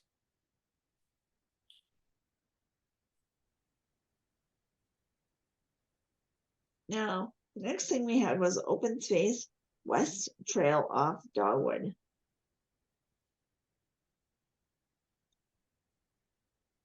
Yeah. Mike had sent around a potential map there. Should we pull that up now? Sure. Give me a minute here. So this is based on the GPS points that were taken when you and Mike walked the property, and I guess the thinking was that maybe the trail that comes alongside number 7 could be moved over some. It didn't look like it's possible. It didn't look realistic. Let's see when Mary brings it up. I think I'd like to preface it is Land Stewardship had a long conversation about this last week when they met last Thursday. And this figure that Mary's going to be displaying is my attempt to kind of summarize what was talked about by Land Stewardship. There was talk about doing a loop trail. There was talk about maybe extending. Okay. And before we do this, couple things for people who are, anyone who's listening in on this. What we tried to do, well, first off, the red lines on this figure are from the town's GIS parcel maps, which you can see are kind of messed up in this area. So to kind of get around that, I superimposed the actual recorded plan, and those are the black lines, and those are probably pretty good representation of where the actual property lines are, much better than the red lines. But I left the red lines on there just to confuse everybody. Thanks, Mike. No problem. I try. And then, so the yellow line is without dots is the trail Mary I and David GPS existing trails. Land stewardship talked about maybe doing some additional trails. That's the dotted yellow line. Both of those would create some loops. The blue line is a trail that goes from the directly to 7 Dogwood. So we might want to talk about the future of that trail. And then finally, the purple line way up near the top there, there was a suggestion during land stewardship that we consider working with the owners of 1 Dogwood to basically extinguish the existing easements, which are shown in the hatched area. They're access easements shown on a plan, but not recorded legally, I don't believe. I mean, the actual easements aren't probably totally in effect. But anyway, proposed to extinguish those on both lots, actually. That's actually on 1 Dogwood and whatever's next to 1 Dogwood. I don't know what that number is. In exchange for allowing a trail easement right along the edge of the railroad property that would tie in with two Dogwoods trail.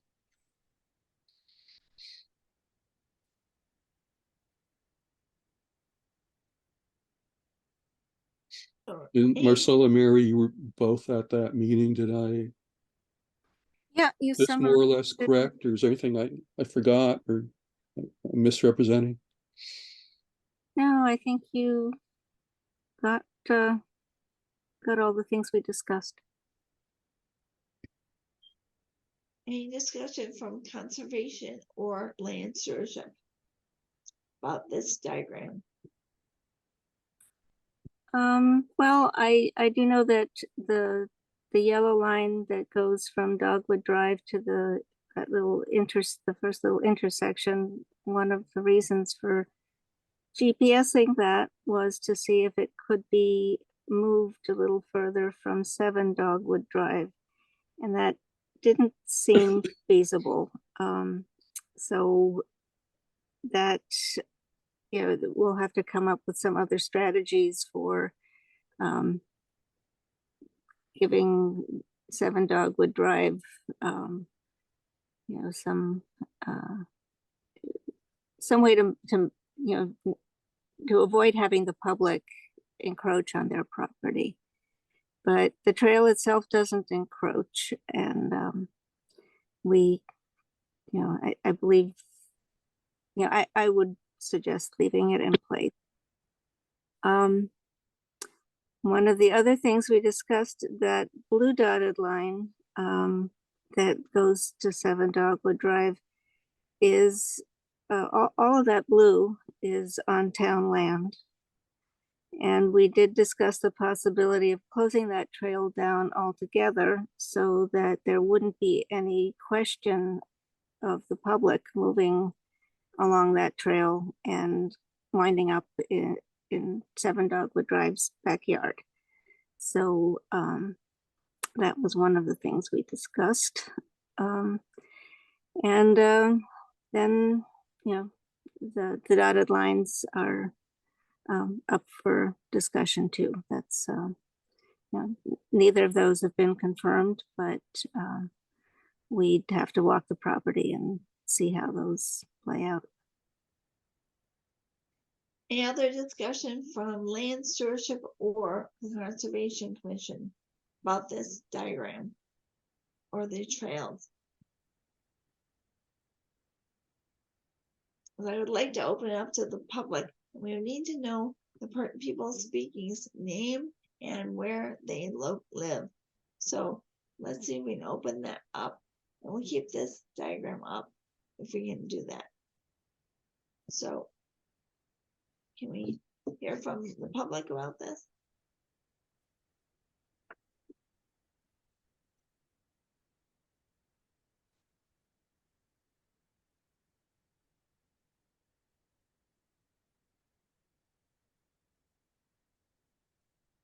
It's hard to see people's names with the diagram up. Or at least I don't know how to do it. Are people raising hands or anything? I'm not seeing any of that on my I screen. don't think so. I think maybe there are, I'm not sure that people have comments. It doesn't look like anyone's raising their hand. Okay. Okay. So with know that the people that can comment on it are here. Otherwise they would be commenting on it. Like I live on the opposite side of the street, so I don't have any comment. who is speaking, please? I'm Allie E. I live on 8 Dogwood Drive on the other side of the street. Thank you. Allie, do you have any comments yourself? No, I just think that the people that live around there should have the opportunity to have an opinion and discuss this. I just don't think that they're on the call. I think I saw them before, but I don't know where they went. Yeah, it might have they might have logged off. It's a little late. So most of us have small children that have to go to school. One thing that I would want to suggest is that when we talk about this, could we put this in the agenda on the earlier side instead of towards the end of the call, just so that it's easier for us to manage our children? Yes, Allie, that's definitely something possible. We will make. Thank you so much. Yes, thank you. And this will not be settled tonight. Yeah, I know. I just think that that's why you're hearing silence, and not because people are not interested in saying anything. It's just maybe they're not on the call anymore. Valid point. I appreciate that. So we it's close to the beginning next time. Yep. Thank you. Thank you. Thank you for hanging in there with us. No, I'm here. So not hearing anything else. So Allie, can you send that word out to your neighbors if you talk with them, please? Absolutely, will do. Okay, thank you. Oh, I'll ask them to call in again the next time in 2 weeks or whenever. Yeah. Okay, thank you. Yeah. Okay. We have 47 Main Street, Ann Rad. Can I ask a quick question, please? Oh, sure. Sure. My name is Wendy H, and I live down at 4 Dogwood Drive. Okay. So it would be across from the purple marks there. And I'm trying to understand what that is. Is that already in place? Or I didn't realize there was an easement there. This is Mike from the commission. It is an easement that shows on the plan for the subdivision. It's called an access easement. It is similar to the 2 Dogwood access easement in that it shows on a plan, but it wasn't granted to the town in writing. Maybe that's the simplest way to put it. But it was intended to be an access easement for basically for pedestrian use, as I understand it. But you can't see the imagery too well, but you can kind of see basically it's lawn, on both sides, I believe, of the property line there. So I can't imagine, personally, I can't imagine us ever establishing a trail through there. it would be too intrusive to the one dogwood and whatever the house is next to one dogwood. But anyway, that's what it is. It is if you look at the recorded plan for this area of the Crossman subdivision, that easement is on the plan. So this is John at 4 Dogwood Drive. Just a quick question on that. If both property lines abut that easement, would they be able to fence each one of them to fence that off? Because it goes up to their property line, so would they be able to put a fence around their property line on each side and fence that out? Well,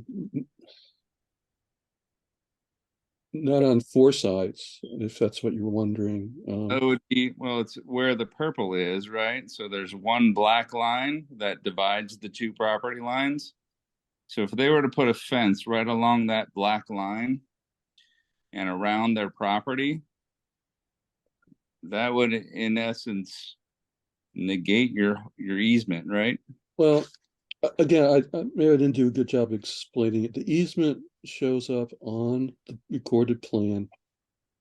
However, there was errors were made when the actual property was actually deeded to the town in a written deed. Those easements were included in the deed. So okay, but that's not. I'm not an attorney. I can't. Yeah, we have asked town council about this. Right. About Property line, relative to 2 dogwood, the same problem is there. But yeah. But you know exactly what the rights of the town are here, I don't know. Maybe not much, but I just wanted to, Land Stewardship wanted to make people aware that easement does show up, and it's on both sides of the property line between those 2 lots. And where would it be going to, I guess? Well, it ends up in lot 8, which is the town's open space lot. Yeah. Hey, all, do you mind if I jump in here? This is Justin McGann. I'm on a 3 Dogwood. Mike, I liked your suggestion. Like, let's just ignore that totally, because I'm in between there, and that's just, to be honest with you, that's just, you said, it's right looking into our area and all that, and I've got young kids, and it doesn't make any sense at all. So your area, like, I know this is a long talk, obviously, and I want to involve all my neighbors and all that, but let's just totally, kind of take that off the table. As you said before, you don't envision doing anything there, but like your talk and your suggestion of that top purple line and all that, that would make more sense if this were to even go down that path, obviously. But like, I just, I don't think there's no access there. It's between 2 properties. There's kids involved and all that. It'd be totally invasive, like you said. Yeah, thank you. Yeah, I personally would not support that, putting a trail on that easement, even if we legally had the right to do it. It just wouldn't be the right place for something like that. Yeah, totally with you there. And and of course, I think my other neighbor, Allie said it best, as these conversations can continue. Obviously, just keep us posted. We're more than open to talking and helping and figuring out the best solution here. But I totally agree with you there that really should be kind of taken off the record there in terms of future. So, but thanks very much, guys. Okay, thank you. I believe, to reiterate what Mike said, that the items on this plan are just saying what is existing on the record. So we're not saying anything would be done in some of these areas. Does anyone else from the public have a comment at this point? And we will put this on earlier for our next meeting, which is December 13th.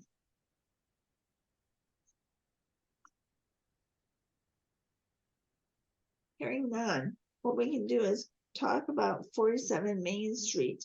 So for this one, if people can mention their name and where they live, please.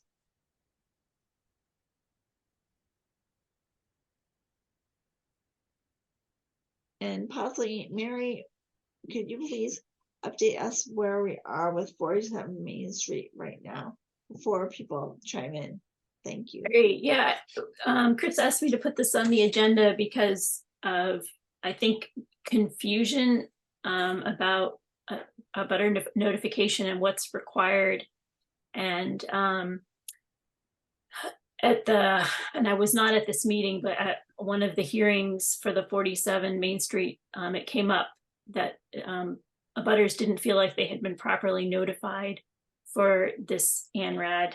And there was, I think, some confusion about what type of notification is required. And what we discussed earlier, when the public hearing, before the public hearing is opened for an application for an ANRAD or for a notice of intent, a butter notification is required for the 300 feet around. And this, this happened for the ANRAD, and I believe the butters were properly notified. We've checked it. And I have sent out the information to one person, at least, who was concerned about it. And so there's one notification before the public hearing starts. There is an appeal period after a permit is issued that is 10 days long. And it does say on the permit, at the very end, it gives notification about how you would appeal if you wanted to. There is no requirement, however, for that language that's on that permit to be sent around. The only requirement is the initial notification at the beginning. And the commission, will try to make things clear, to people who seem like they aren't happy with it, with the way things are going, that they can appeal to the state. And I would encourage people, if you do have questions, to call the state DEP. They can also explain this process to you and how it would be handled. But if anyone wants to, ask about, what the proper notifications is, or explain what their concerns are, I think now would be a good time. Thank you, Mary. And I believe for 47 Main Street, that was the ORAD. And when that has the next step, which is notice of intent for the filings, those people would be notified again, and then they would have the opportunity to attend the meeting at that point, and then they could appeal the commission's decision at that point. So any comments from the commission? Any comments from the audience? Please remember to tell us your name and where you live. I just want to make a quick comment. I think a lot of the acronyms are very confusing. I find them confusing. I can imagine the public, an ORAD and, an NOI, this is, maybe we could clarify that so that people aren't misunderstanding what these notifications are about. Maybe, Marcella, we could put a definition list on our website for each of these terms, and then explain to people what they are and when they might be used, if that would help. I think that would be useful. But even for the purposes of this conversation, I don't know if anyone's confused. I may just be speaking for myself, but I can imagine that I think it would clarify what exactly these documents and these notifications do and what is required. It would help. But yes, we definitely should put something up on the website and make things much more clear. That's a good point, Marcella. And we want to make it easier for people to understand. And that became apparent at the town meeting last night. We're using the wrong terms. Exactly. I think people had no idea what it was that we were looking to do based on their experience with an entirely different type of filing. So I wanted to, I think we might have clarified some of that in advance if we had thought to do that. That's a good point, Marcella. Anything else from the audience? Yes. Hi, this is John Reed, 19 Whitney Lane. I'm one of the butters for the 47 Main Street project. And I think one of the concerns that I have, along with my neighbors, is that this notification was claimed to have been hand delivered to all of the abutters. And we did a little survey and nobody recalled ever having received the notification. So we certainly appreciate your efforts to clarify things moving forward. But frankly, you know, we feel like we were not included in this. And we don't understand how whoever claims to have hand delivered these notices, how they can say that when none of us recall ever having gotten one. And that we find that very troubling. I'm curious where the hand delivery part came from. There was some document that it's on the Upton website that claims that there were X number of these notifications were hand delivered. I don't happen to have it in front of me. One of my neighbors might, but that is a huge effort. I mean, a huge issue from our perspective. Mary, this is Mike. Do we have in hand the proof of mailing from the post office, right? Yep. So I'm not sure about this hand delivery issue at all, but we do have proof that the applicant provided letters to the postal service, and those letters were mailed. Mary, that's correct, right? Right, and it should have come in the mail. It Yes. should not have been hand delivered. I think the thing that you might be confused with, when the permit for the order of resource area delineation, which is what was eventually issued to confirm the wetland boundary, when that is issued, that is often hand delivered to the applicant. They have to come and we ask people to come and pick it up in our office, and that is on that permit. It talks about hand delivery of the actual permit. I'm wondering if that's where the confusion came from. Well, that would only be hand delivered or the applicant picks it up at the town hall. So that's just going to one applicant, not everyone else. Hi, this is Marcia Kaslowski. You're absolutely right. It is the ORAD that had the wording that something was hand delivered. And in the ORAD, it says that abutters have 10 business days to appeal. But if you don't know that it was delivered, how do you appeal it if you don't know it happened? Right, so it's kind of expected that people who would want to appeal would attend every meeting, and hopefully at the last meeting, once the project or it is approved, the commission should, and I don't know what happened at the meeting, should typically say, all right, and abutters have an option to appeal this once it is issued, and the issue date is very important because it starts that 10-day appeal period. And so I know when I worked in another town, Webster, I would have people calling me, abutters, saying, all right, did you issue it? Did you issue it? Because they wanted to appeal. We had several appeals there.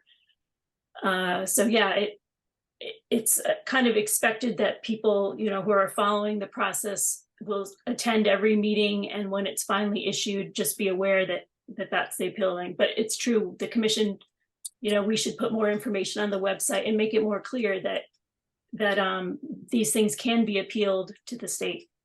Yeah. Right, because of the timing, it could be more than 10 days between your meetings, so there's no way to be informed. And that might not leave us any time to actually submit the appeal on time. And that's, I mean, the whole process is flawed. And did I hear there's actually 2 notifications? There's one for the meeting, and then did someone say there was a second notification? There's a notification that gets mailed, and then there's a notice in the newspaper. Right. But that's it. That's the only notifications that are required. And that's when the meeting is going to occur to talk about this, correct? Right. So the notification is for the first public hearing, and what often happens is that they're continued over several meetings. And it's always announced, you know, we're going to continue this to the next meeting. So it's quite possible that abutters would have to attend, you know, 3 or 4 meetings to follow the whole process. Right. And that's fine, but the problem is the appeal, you can just be left out. You have the right to appeal, but you don't know to appeal. I don't know if something could be posted on the website when ORADs come in, because I'm sure this might become an issue in the future. Yeah, and we now have a new website which allows us to put more documents up easily. And I think it is our plan to, like, every permit that we issue, whether it's a notice of intent or an order of conditions, that we'll get that on the website so people can review them. And you would need that information if you were going to appeal anyway. You would need to be able to get the document. The other question is there a way of building an email list so that people could be either emailed or text? I don't know if that's built into your website. I think we have to look at that. I think the former town I worked in did have like a notify me. You could sign up for getting notifications from the particular board. And I'm not sure what we would have to do on our end to, like, you know, Grace takes care of the website, and it's a fair bit of work just maintaining stuff to send an email blast every time anything's new. But it could be there's something that automatically triggers that. I don't know, you know, say, oh, the website's been updated with new documents. I'm not sure on that. We'd have to look into it. That'd be very helpful. Thank you very much. Yeah. Thank you. And the one thing that may set people's minds at ease for 47 Main Street is when there are notice of intent that are filed for the building or the development of the different lots, everyone would get those notifications. So you would know exactly when that's going on. And hearing all of the different information from people, we'll have that on our website, and we would let people know well in advance. And to add to what Mary said, when we have a hearing that's going over more than one meeting, usually the final meeting that we have, we're reviewing the order of conditions or the ORAD determination. And so then that's another meeting where people could chime in. And so that would be a further time that people would be hearing about it. So it's not going to happen very quickly without review on many different occasions. Do we have other comments from the audience? Yes, this is Pat Hurley from 13 Whitney Lane. Okay. Yes, sir. Well, first of all, thanks a lot for putting this on the agenda and helping to clarify. I'm one of the persons who was asking a question at the town meeting last night, and I appreciate you putting us on the agenda. I appreciate the clarification. Secondly, I'd also like to thank you all for the letter of recommendations, or whatever it was, that was sent to the zoning board. I think it really reflected everything that I observed at the meeting that I was at when that letter was sort of put together. So thank you for all that. My question goes back to the ANRAD. There was an ANRAD filed and people were notified. Is that correct? Mm-hmm. And it says it's going to be by certified mail. And maybe I'm wrong, but doesn't certified mail require a signature?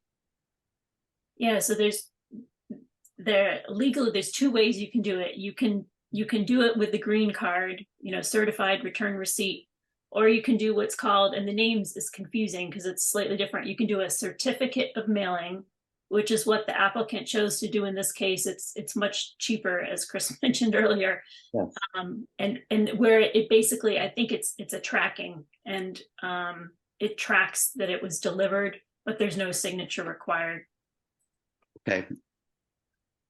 I really want to drill down on some of this because, we're, as abutters, we're looking for things. When we bought the property 39 years ago, we were assured nothing could be built there.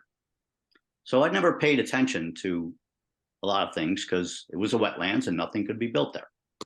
Bad assumption on my part. However, the wording in the bylaw says it has to be certified mail. Why is there suddenly two options?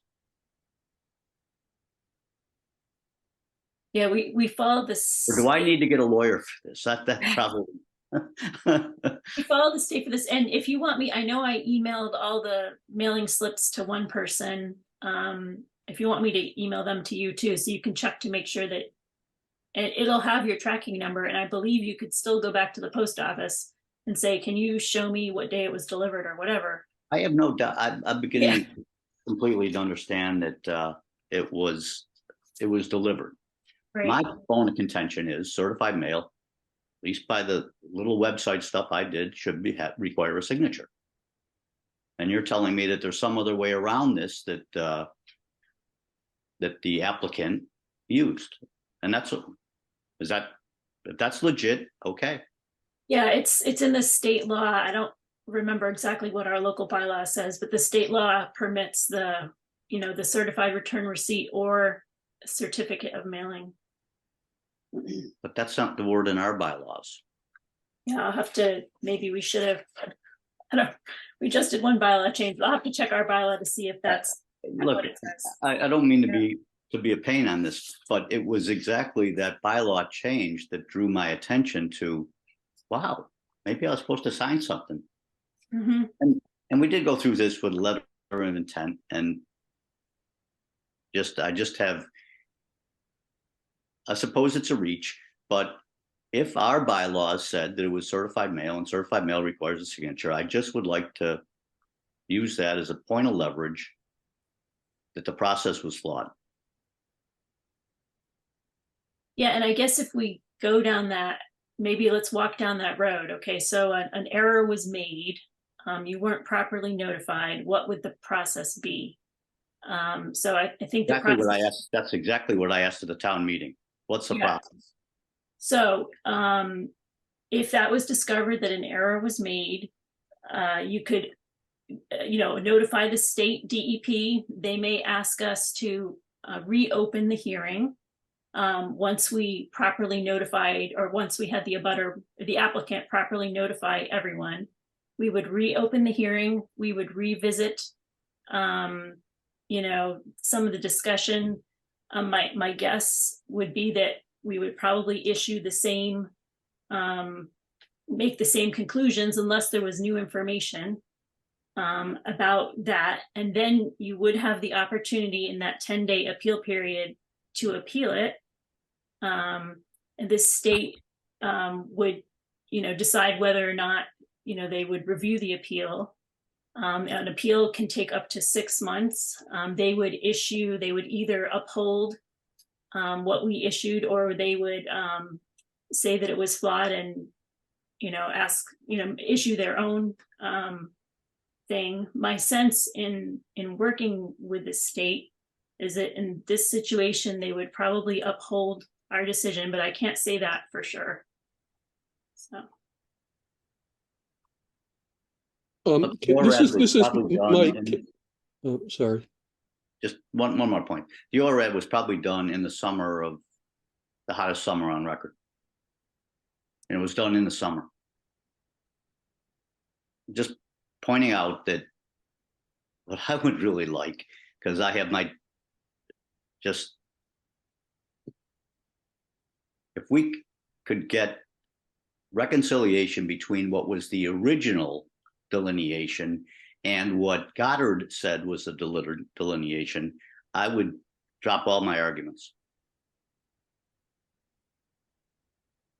Is there an original delineation plan that you have that is different from what was issued? I understood that the Goddard delineation made some changes in what was in the state records at that time. And maybe I'm completely wrong, but when we bought the property, there must have been some delineation. And I believe that the Goddard report changed some of that. And we're talking about feet of where this road comes into the wetlands. I mean, it's feet. You know, I mean, as I said, thank you for the 30 foot stuff. So that's what I'm looking for. And if the Goddard, not saying it was flawed or anything, just if it is different and the way the road is laid out, I'm still waiting for an engineering drawing instead of the schematics that they provided. I just want everyone to realize how invasive this road is. That's it. Thanks a lot for listening. I really appreciate it. And I'll turn it over to anybody else. Thanks again. Yeah, this is Mike. I'm probably gonna do a poor job of this, but I do want to go back to the notification question. If you look at the bylaw, it's under the section V, notice and hearings. There is a sentence that says this, and I'll read it. The commission shall have the discretion to waive any of the above notification requirements except those required under the Massachusetts Wetland Protection Act. So what we did in our regulations, the bylaw dates from 2004. Our regulations, I think, date from around 2009. In the regulations, we, made some provisions for notification that were different than what's in the bylaw.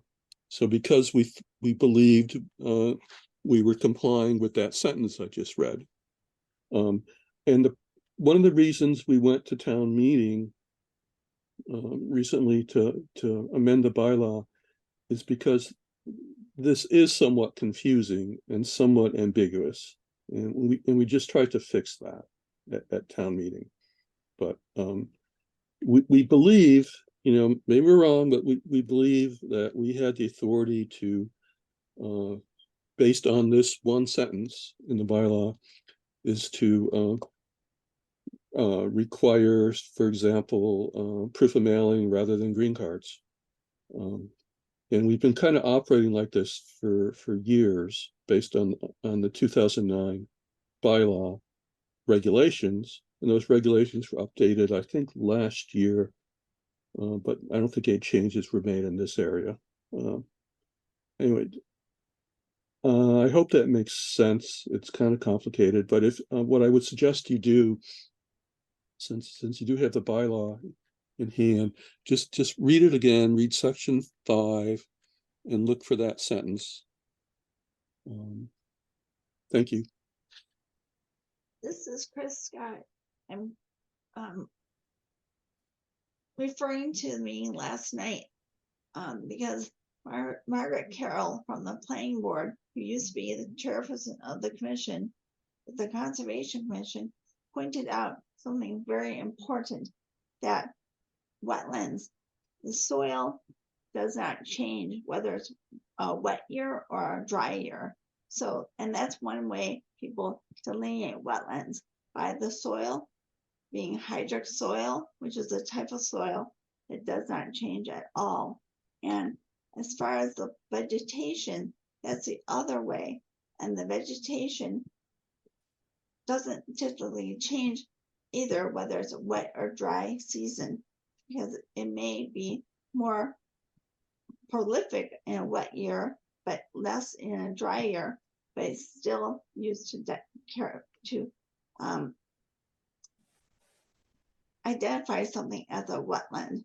So that would be also for the surveying and the delineation of the 47 Main Street for the ORAD.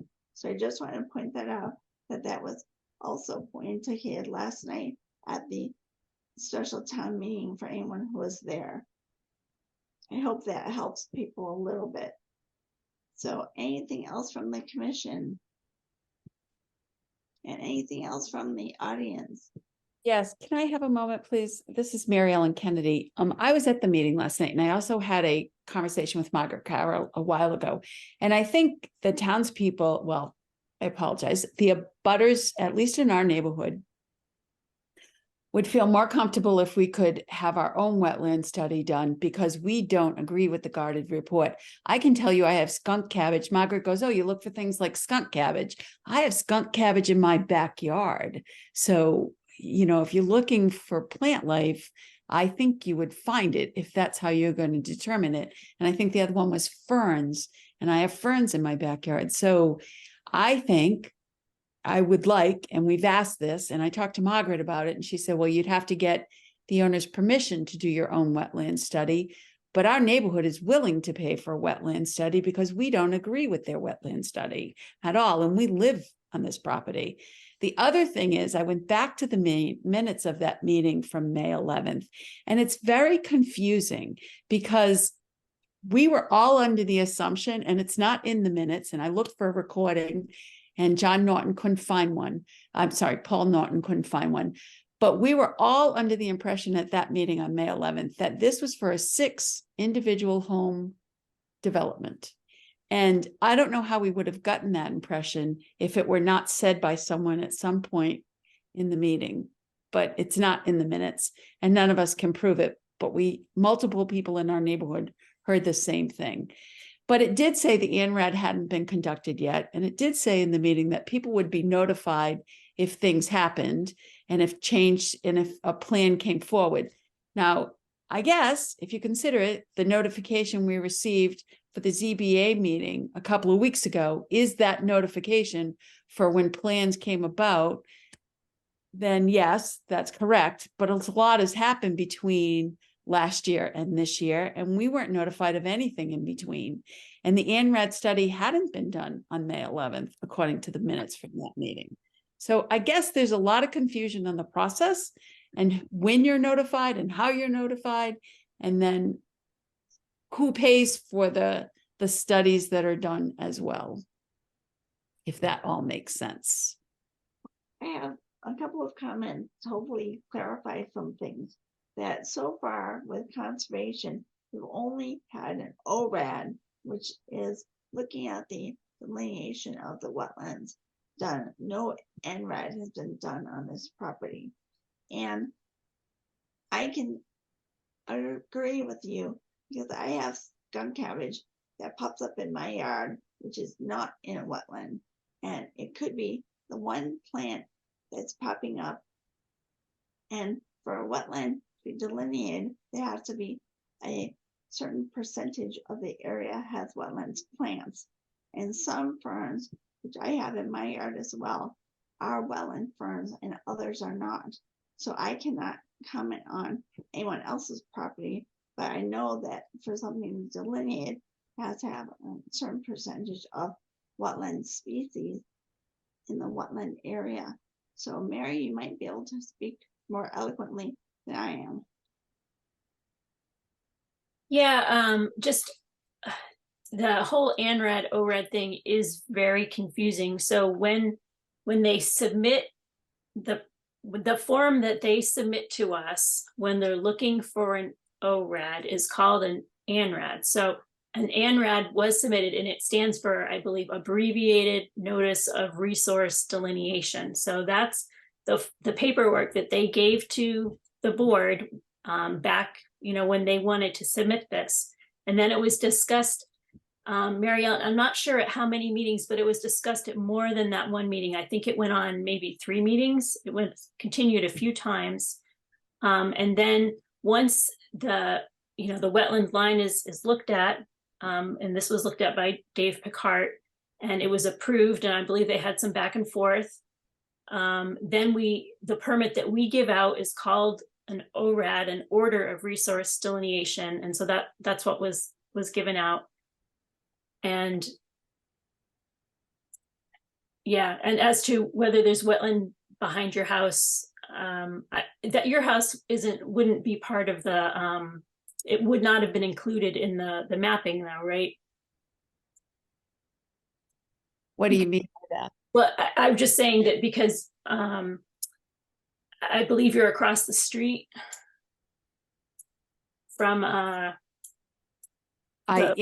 but it does say in your minutes ANRAD, not ORAD, and it says the ANRAD wasn't conducted. That's specifically in your minutes from the meeting, and it does say that when when the developer comes forward with a plan, the abutters will be notified. So I think that we as abutters were under the impression after that May 11th meeting that things were kind of put on the back burner, other than you were going to walk the property, which my neighbor did walk with Marcella and someone else on May 19th or something. But other than that, the neighborhood was not under any impression that this was a continued conversation until the developer came forward with more plans, in which case we would be notified. So right, and I guess it wasn't clear. It wasn't clear at the time. And just for a point of just, in terms of when we receive more plans, we haven't received any plans, formal filing yet. And it sounds like they will do a notice of intent for it. And I'm sorry if there was confusion back then as to what was happening and, if an ORAD was going to be issued. I'm sorry if there was confusion back then about that. Thank you, and I appreciate that, but unfortunately, I think even though he hasn't filed anything, this has gone further than it's about to be just done, right? Yeah, and just for people, Mary Ellen, you're at 24 Hazeltine, right? 22. I am across the street, but you're at 22. Okay, so 24, definitely just looking at the map. I'm sure if 24 has skunk cabbage, don't doubt it because of what's there. And then this is just the state wetland overlay. It's obviously not, complete, because I believe the wetlands that are delineated for this project are more in here. But just for people's information, to where the GIS shows the wetlands, which is obviously, it's not complete. So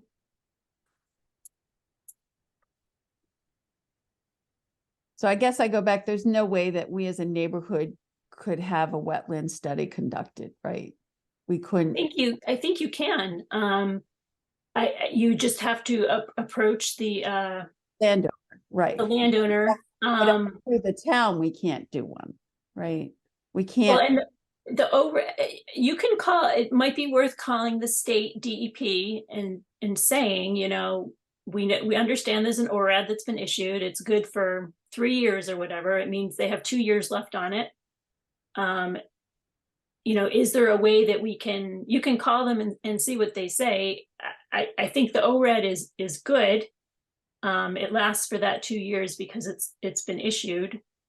But it might be worth calling. I mean, these are the types of questions that it would be good to ask the state. If you hired a wetland scientist and they found that there was this huge variation, what could be done? I mean, I think the state would probably say that the ORAD stands, but it sounds like you guys are very concerned or whatever. It would be worth calling them. Okay, thank you. Do you have a contact there? Like a name or a number we should? Yeah, I can give you some names. Great, thank you. Appreciate it. Mary, do you know how long the ORAD is? So after the ORAD expires, is there an ability for the applicant to extend it? Yeah, we would have to approve the extension. So yeah, the ORAD is good for 3 years, and they have 2 more years on that. or a little less. I think it was issued in, June or whatever, so a little less than 2 years. So for the audience who are here, if we have paperwork that the applicant wants to extend their ORAD, that would be in our notices and would be on our website. And hopefully you would get notified somehow. If Yeah, it is- actually, they're not required to notify for an extension. if so- we have the notification set up through the town. Right. But you would not get a letter or a green card or anything at that point. But if you're watching our meetings, we would definitely have it on our agenda. Do you have anything else from the audience? As this is Pat Hurley, 13 Whitney Lane. The graphic that was showed with the overlay of the wetlands, that's pretty informative. But as Mary said, it's not complete. My question is, what's our chances of getting it completed and showing exactly where the road and how much percentage of the road violates the 30 feet, 50 feet, 100 feet? When will that kind of information, do you think, will be available? I wonder, I believe, I'm not sure, is it on our website now?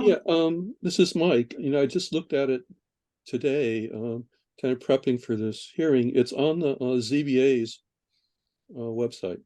Yeah, I thought the plans were There's a plan there that shows the delineation and the proposed development, and the buffer zone. Sorry, Mike, I appreciate that, but is this the same one that was shown for the what was submitted to the 40B, whatever it is, committee? Right, I believe so. Yeah. Yeah, but I've looked at that. I am an engineer, and I couldn't find anything that represented an overlay that really showed. I couldn't find it. Ways that I could really pinpoint the road. And the road seemed to me to be a schematic, and I understand it's already changed. So this is a moving thing as far as I'm concerned. I think, Mary, are you looking for the plan? I am. Yeah, maybe just hold on for a second. I appreciate it. The road has changed. It changed from the original plans submitted to the most recent viewing that we had at the meeting at the ZBA a couple weeks ago.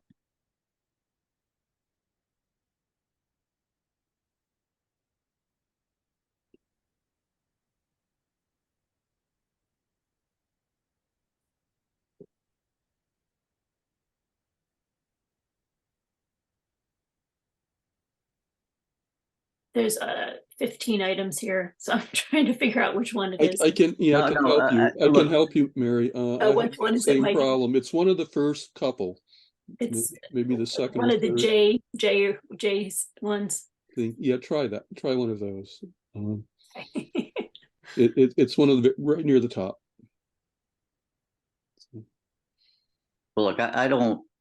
Just Pat Hurley, 13 Whitney Lane. I don't want to necessarily drag this out, but this information should be available if I go up to the second floor, right, in Town Hall, and I can go look at what the latest things are. Yeah.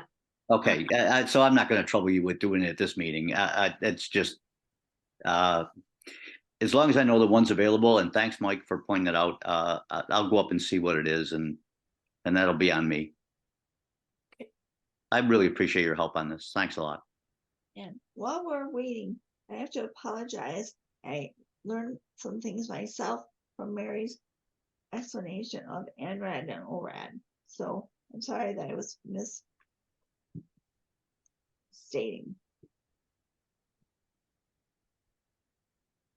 Yeah, there's a lot to know. A lot. Do you have anything else from the audience? We will be hearing more about this at future meetings since it's now 9:35. I just wanted to thank you. This is Marcia Kaslowski, because you've been so great in providing information and listening to us and trying to help us. So thank you. Agreed. This is Pat Hurley, 13 Whitney Lane. I second that motion. Well, thank you. But we'd like to work with everyone in the neighborhoods. Mary Ellen Kennedy, I agree. This is very frustrating for us, and thank you. Mary always gets right back to me on email, and I appreciate it. And Grace has been very helpful too. Okay. Am I Go on ahead, mute? you're on. No. So this is Dick Kennedy from 22 Hazeltine Road. So that property has some wetland on it, and it looks like the water moves through that property to feed the actual wetland below, closer to School Street. If that structure changes the flow of that groundwater and it no longer makes it to that wetland, and that wetland dries up, is he accountable for that? Is a property that changed the water flow accountable for affecting that wetland? Yeah, if there ends up being damage to the wetland as a result of the construction, they would, yeah, that would, I mean, it may take several years for something like that to come up. My sense is that what typically happens, I don't think that wetlands typically dry up, because I think some of the stormwater ends up being held in basins nearby, and then it trickles down into the wetlands through the groundwater. And when you look at the plans, you'll see that's where the stormwater basins are. And this may not be the place to bring this up, but as a property owner, right, you can't do anything to redirect water flow off of your property. Right. And they're doing that, right, with that basin. They got they have to contain all of their stormwater. right. And those are spec for an average like rainfall, right? Or average year's rainfall, whatever. But this summer, right, right, this summer, those ticks and those basins would have been filled up on the first weekend and never drained, right? And then what happens when they overflow? Yeah, I think one of the things we're going to look at when the filing comes through is we're going to make sure they're using the most stringent requirements, for the rainfall. There's different standards for how much rainfall they look at. We're just going to make sure that they're looking at, the highest ones that are typically used, although those may not even be enough now. And we do have worked into our bylaw, things to look at climate change. So that's, something that can be explored. So Mary, I have a question for you since you bring it up. He submitted a whole packet of waivers, which is on that ZBA page. And that includes removing soil, replacing it with not the same type of soil. It's everything the Conservation Committee has in your bylaws or whatever for property owners. And he's asking for waivers on all of that. What is the likelihood the state is going to grant all those waivers? I mean, he can cut down any trees. He is actually asking for carte blanche on developing this property. Yeah, and I think it's the ZBA that grants the waivers, right? I think they're the ones that end up granting those waivers. I don't know. My impression from the attorney that was the state, they can appeal it, and the state has final jurisdiction, I guess, or final say. Right. Yeah. Literally, they can rape that land, and he's asking for a waiver of everything to literally do everything possible you could do to that land. It's disgusting, actually, if you look at the list of waivers, and it's on the ZBA website. Right. You bring up a good point. This is Marcia. You bring up a good point with the storm water, but they also are planning to store snow in the wetlands. Yes. And they're going, this is okay. And it's sort of like, there's all kinds of chemicals in there. You're going to kill everything in the wetlands. Yeah, some of their snow storage piles, I don't think they were in the wetland themselves, but they're awfully close. They're, within the 50-foot buffer for sure. And some of them may have been within the 30, I can't remember. Yeah, I didn't like the placement of all, but those snow storage piles. I agree with you, Marcia. They were. So how much input do you have on the ZBA after your letter? Like, will they come back to you and ask you these specific questions? Well, we will be reviewing this process. They have to file a notice of intent, because even though they're exempt from our town bylaw, they're not exempt from the state wetland laws. The state law, it'll give us some input, but usually the state law is most concerned about things that actually happen in the wetland. They have a little bit more margin for buffer zones, but obviously storing snow with de-icing equipment, 30 feet from the wetland, you can expect that some of that salt is going to get in the wetland. So I think that's a valid concern for sure. And we'll try to speak to some of those things. Hopefully he can move all his snow storage piles somewhere else. But as you know, in plowing a huge lot like that, they're not going to be wanting to run it all over the place. But hopefully we can, find a good plan for that. Agree. And there's wetlands on the side of the road. So when they're plowing, the snowbank alone is going to destroy it. Yep.